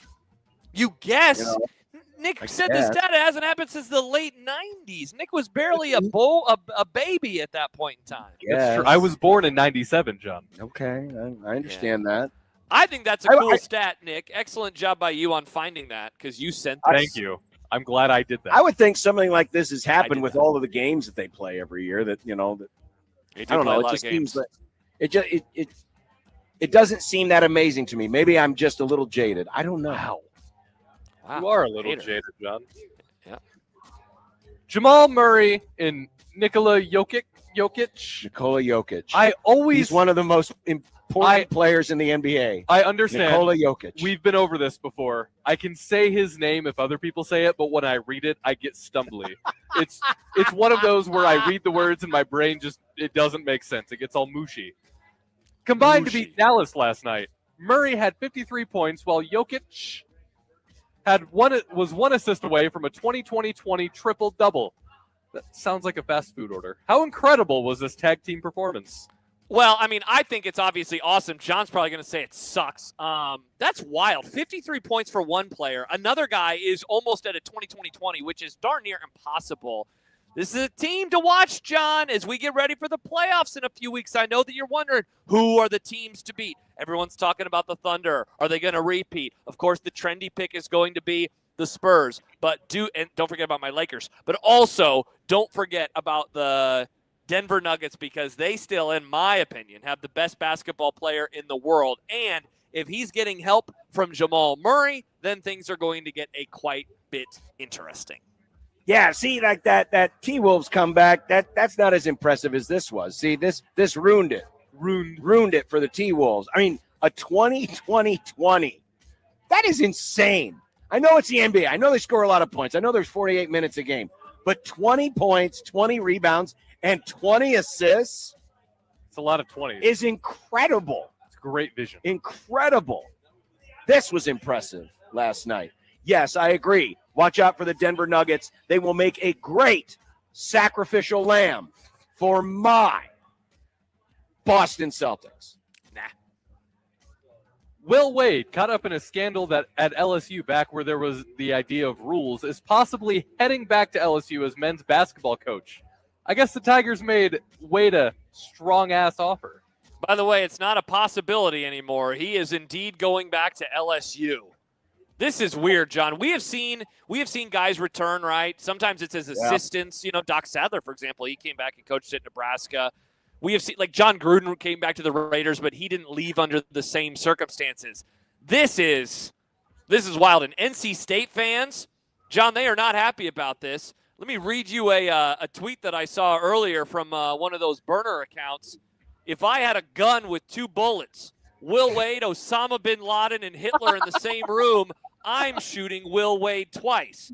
Now, to be fair, the other 2 are dead. Over. The other 2 are dead. But that's the kind of fan base we're talking about. NC State ain't happy.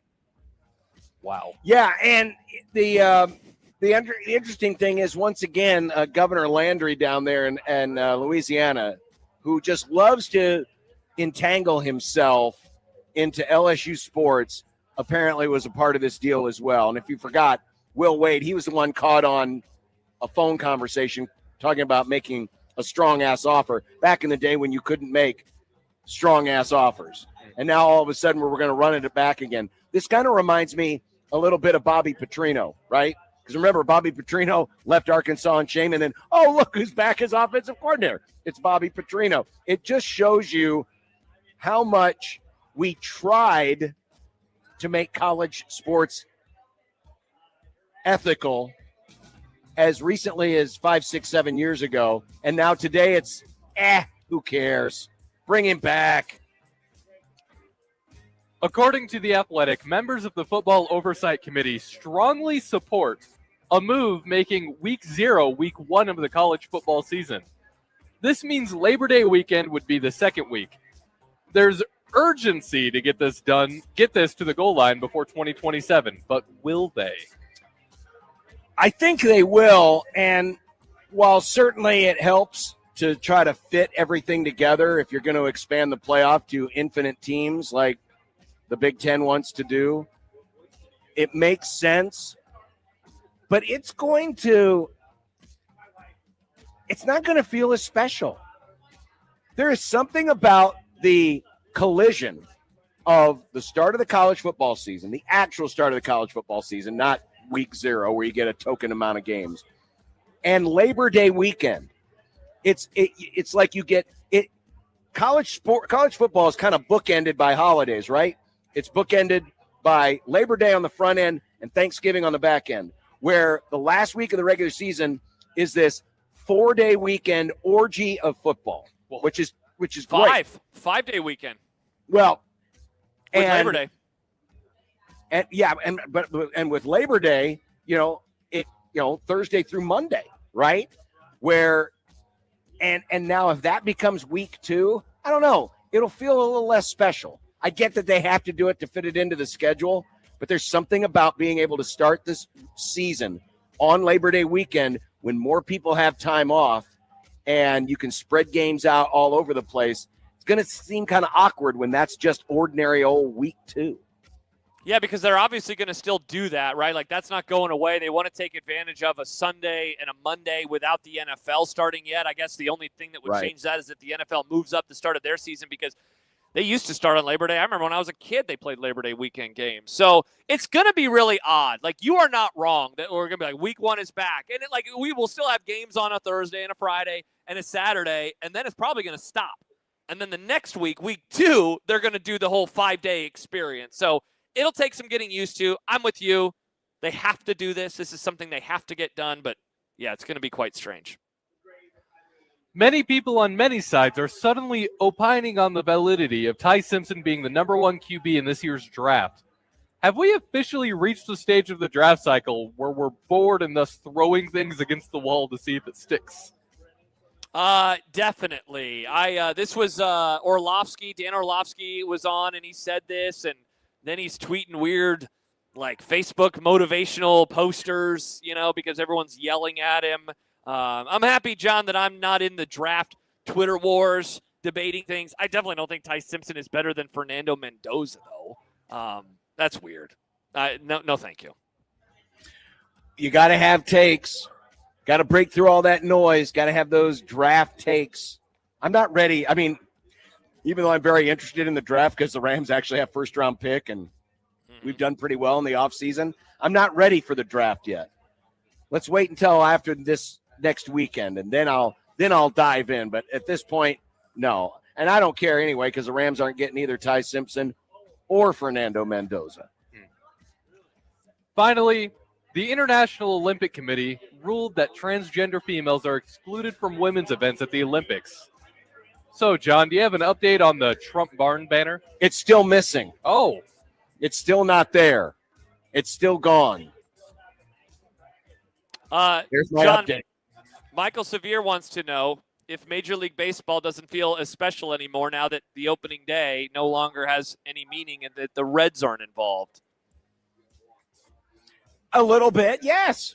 I'm going to be consistent. I know he thinks he's trying to trap me into something. I was talking about this last night with Jake Ryan on our Blue Jay radio broadcast. I liked it better when opening day everybody played and the Reds always played the first game. Gimmicks like last night, not Negative. into. Last night was a bad gimmick. Last night was a bad Because gimmick. gimmicks are always bad. Everybody knows this. Gimmicks are not always bad. Only idiots think that gimmicks are always bad. Team Michael. Netflix gimmicks are bad. Netflix gimmicks are bad. Yeah. All right, coming up, a special edition of predictions. And oh boy, is this place getting full now. Let's go.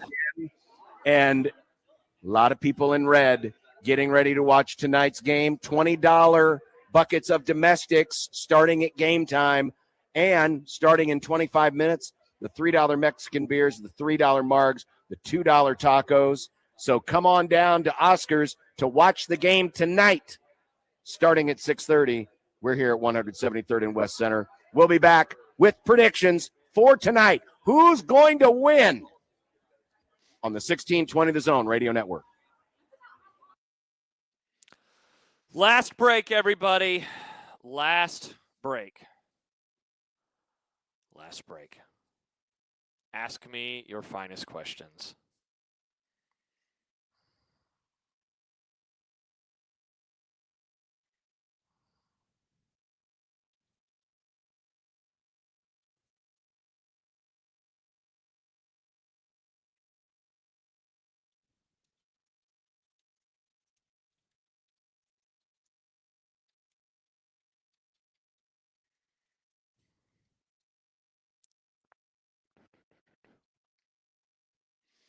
Kenneth, have you had a beer yet? Not anything local, but I imagine that will change. I don't know about today. We got some cheap stuff back at the house, so definitely I'll have some beer tonight. But tomorrow, yeah, Kenneth says any local IPAs. That's the game plan for tomorrow. I think is let's head out and have some brews. Mike says score prediction for tonight. Mike, stay tuned. Last segment. We are getting to it right here. Right here.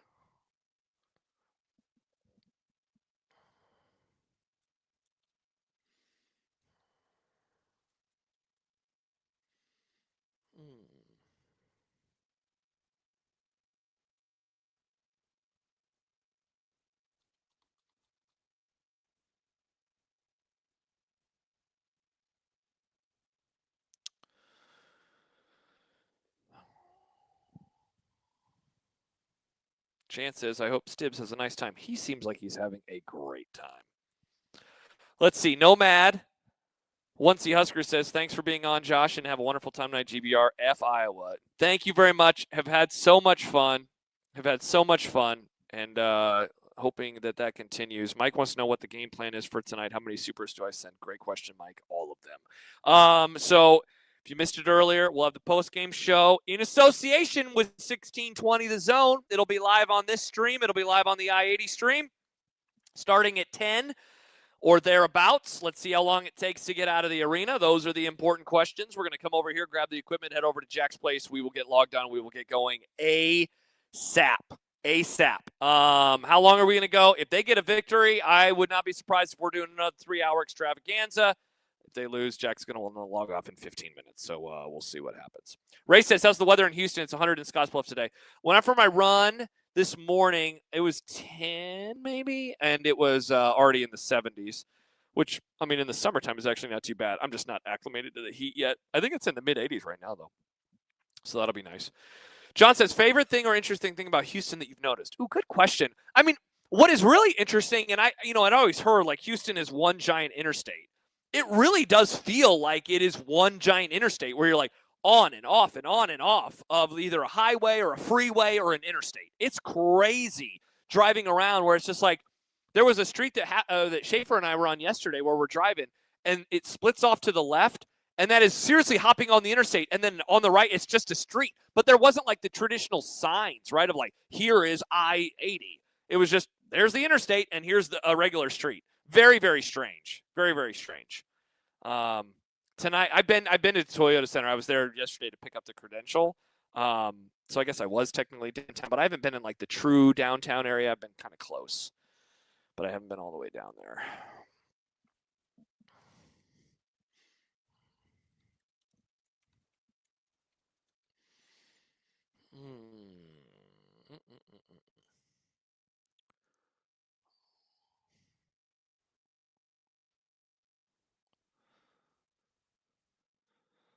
Oh.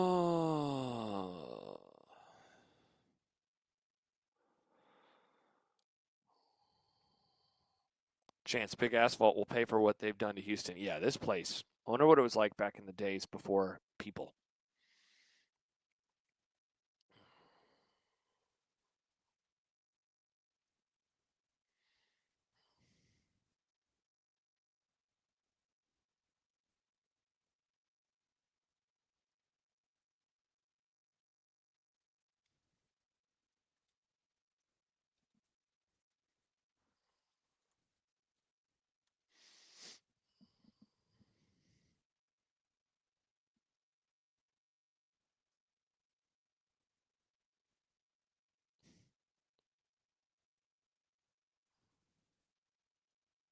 Chance might go to Exarban tonight. That sounds fun. You could go to Oscars.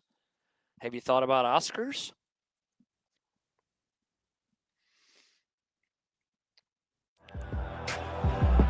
Ladies and gentlemen, it's time for predictions. Over, bet the over. Vikings in the over. If your lawn or backyard needs a makeover, we might have exactly what you're looking for. It's our outdoor upgrade brought to you by Roberts Nursery Landscape and Lawn. A shot at a $10,000 backyard makeover, whether it's the lawn or general landscaping, or maybe you're looking for a new fireplace outdoor, an outdoor kitchen, water features, patio, and more. Visit 1620thezone.com and register for your chance to win a $10,000 outdoor upgrade from Roberts Nursery, Landscape, and Lawn. Back-to-back days of predictions, because we didn't have predictions last week. We weren't here on Friday, but we are doing predictions today. We'll do another round tomorrow. In F1 terms, this is a sprint race for predictions where it's not as many points, but it still matters for some reason. Of course it matters. They all matter. You don't get a point for winning the week, though, Nick. You get points for just getting the games right. So, I mean, if anything, this is just adding more games to pick before the thing ends in August. I'm not complaining because I'm winning. Oh, interesting. Nick did have a good week 2 weeks ago. He went 11-5. Oh. Congrats, Nick. Thank you. Before we get to the game of great significance, there's another game of somewhat great significance. Texas and Purdue. Texas, 7.5-point dogs against the Boilermakers. Choo-choo. Yeah, Texas stinks. Give me the Boilermakers, another team Nebraska's played, making it to the Elite Eight. I'm going to agree. I'll take the Boilermakers to cover the 7.5. Braden Smith Mr. Assist, all-time assist leader, almost. 9.5 assists, over or under. By the way, all of the player props that you see here are taken straight from the Underdog Fantasy app, Underdog Fantasy. Go download it today. You can play it in Nebraska. Heck yeah. Over. I agree. Oh, over. Wow.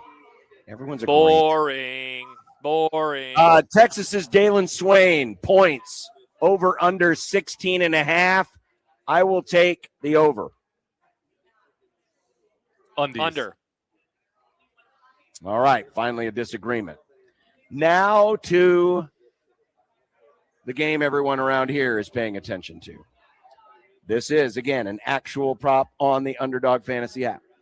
Bennett Sturts, this is points plus rebounds plus assists. Over under 28.5. Nick? Over. I'm going to go with Doug says under. I'm going to go with a slight, tiny under. Tiny under, like 28, 27 total here. Like a Speedo or a thong. All right, so going to do a little math here. So when they played last time, he had 11 points. He had 5 rebounds. He had 3 assists, so he definitely hit the under. Obviously, in the first game, he hit the over. I think his shot will be a little bit better. Thanks for coming in, guys. Appreciate it. Thank you. Thank you, friends of the Grum, our Cub fans, leaving in disgust and disappointment. Oh yeah, you got your asses beat today, 10-4. We'll be back. Oh, and an Iowa State fan too. We forget Iowa State is still in the clones. NCAA tournament. People forget. I think Sturts will score a little bit more. I'm gonna take the over. I'll take a slight over on his 28.5. Cooper Koch, 3-pointers made, over under 2.5. I think he's gonna get a lot of shots up. I think he can get to at least 3 threes made tonight. I'll take the over. Me too. Agreed. All right, more agreement, boys. Price Sanford, points. He has not scored 16 points in a game this year against the Iowa Hawkeyes, but his line is 16.5. Nick? Under. I knew you would. Yeah. Over. Absolutely. He has the best game he's had against Iowa so far this season. A lot of happy shots of his family tonight in the stands. Man, I wish I knew who the refs were tonight. I'm going to take the under. Under. Wow. A bunch of haters. Braden Frager, points, over under 10.5. Here's why I think some of those points get made up. I will take over 10.5 for Frager. Me too. Me 3. Frager. Overs. Believe it or not, Underdog put I did this exactly for Nick. Thank you. Because every time we do who's going to score the most points, he picks Bear K. I don't think he's ever scored the most points. But his prop, 6.5 points, Nick. Under. Wow, I thought you would definitely take the over here. Hater, Nick. You're an absolute hater. I'm going to agree. I'm going to agree. Under. And finally, Nebraska is currently a 1.5-point favorite. The total is 131.5. Josh, what do you think? For some reason, I have got it in my head that not only does Nebraska win, but they do so by double digits. Give me Nebraska to move on to their first ever Elite Eight and do so with a slight over. I will go 75-60, Big Red. I think it'll be close, but I think Iowa is still going to win. Give me 70-65 Hawks. Wow. 70-65. So you guys both like the over on this. Overs. I'm going to take the under. I'm going to pick the score of 63-62. Whoa. So Iowa's covering. The winner on a last-second shot. Oh, good Lord.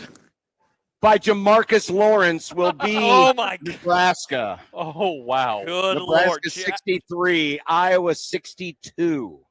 I worry is my pick about for Jack. tonight.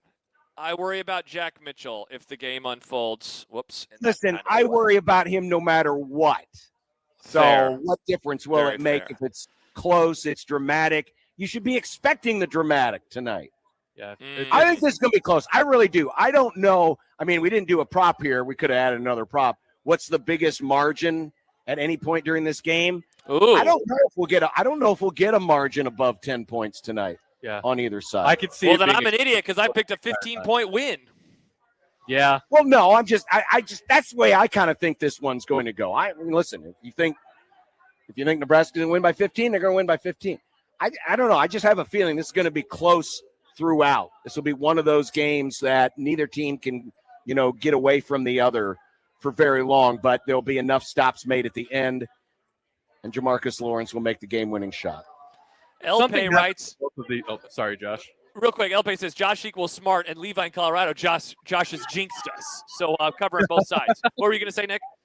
See, both of these teams, when they play each other in any sport, but I've noticed the two games that they've played this season of basketball, they just kind of something happens, and it just always seems like they drag each other down in a way to where it just maintains that closeness all the time. Except on the football field in November when Iowa ran Nebraska off the field. I wore this hat to that game. Oh, did you really? Yeah, that's the thing. We haven't even acknowledged the elephant in the room. Nick's been wearing this Hawkeye. By the way, he's the only person. Nope. In One this guy walked in. He's on the other side. He's wearing a black Hawkeye hat. Oh, is he?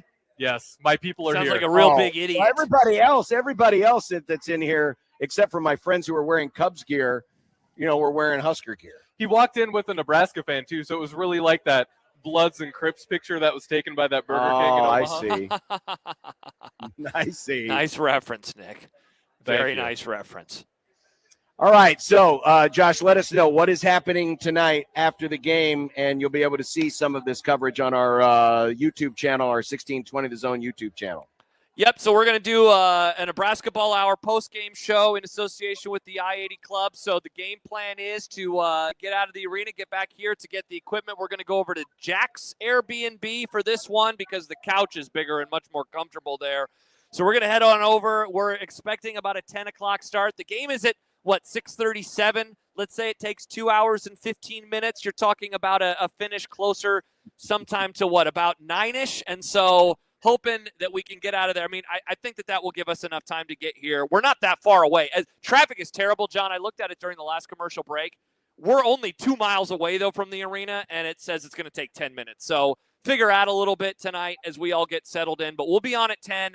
And if Nebraska gets a win, like last week, people saw it on the Zone YouTube channel, we went for 3 hours. So don't know exactly what to expect in that regard, but people can hang out with us all night long, again, starting at whatever time we get back, and we'll have notifications. Just turn on. It's already on our YouTube page right here on the Zone YouTube channel. Just turn on the notifications so you don't miss it. Shafe and I will be there. We're going to be sending pictures and videos to Otson, and he'll be posting some stuff on the Zone Twitter feed. I know on our Facebook page we've been sharing a lot of stuff over the course of the last couple of weeks. I know people are really checking out a lot of the stuff that Schaefer was sending from the send-off just a few minutes ago. So we'll be ready to go. We'll be ready to go tonight. Looking forward to it. I would say, kind of in closing as we get ready, and of course we'll be back tomorrow. We'll have a complete recap here on all of our shows, starting with Happer and Schaefer at 6 a.m. These moments just don't come around very often. And in Nebraska's case, they've never come around. And for people to have a reason, usually this time of year, people will have a reason to put their red on. It's because they're going to a football scrimmage. Well, it's not the case now. This one actually means something. This one's big. I would, as someone who has had a chance to experience these in person, both winning and losing this game, all I would say is, no matter what happens tonight, soak it in, enjoy it. One of the cool things about this sport that I don't think you get in a lot of other sports is even if you don't go all the way, you achieve certain benchmarks that are worth celebrating. You mentioned it earlier. Sweet 16 banners, Elite 8 banners, tournament appearance banners. Nebraska's going to be able to hang at least a banner of some kind this year. Whether or not they advance tonight, you're still going to have that. So my advice to everybody out there, as someone who is missing out, this season, enjoy it, because these types of days are never guaranteed, and you never know when they're going to come around again, if ever. And I know it's against Iowa, and I know people are going to be all, caught up in their feels if it's Iowa that ends the season. But like I said earlier, tonight is not about Iowa. Tonight is about your team. Tonight is about what your team has done, what your team has accomplished, and what they're trying to do tonight. So just enjoy it, no matter how much the results go tonight, and we'll certainly talk all about it tomorrow. One final reminder, $20 domestics, buckets here during the game, $3 Mexican beers, $3 margs, $2 tacos here at Oscars 173rd and West Center. They have sponsored all of our coverage this week. Josh, have a great time. Be safe getting to the arena. We'll look forward to all you guys' coverage tonight on the 1620 The Zone YouTube channel. Thanks, everybody. Looking forward to it. Enjoy the game tonight. From Oscars.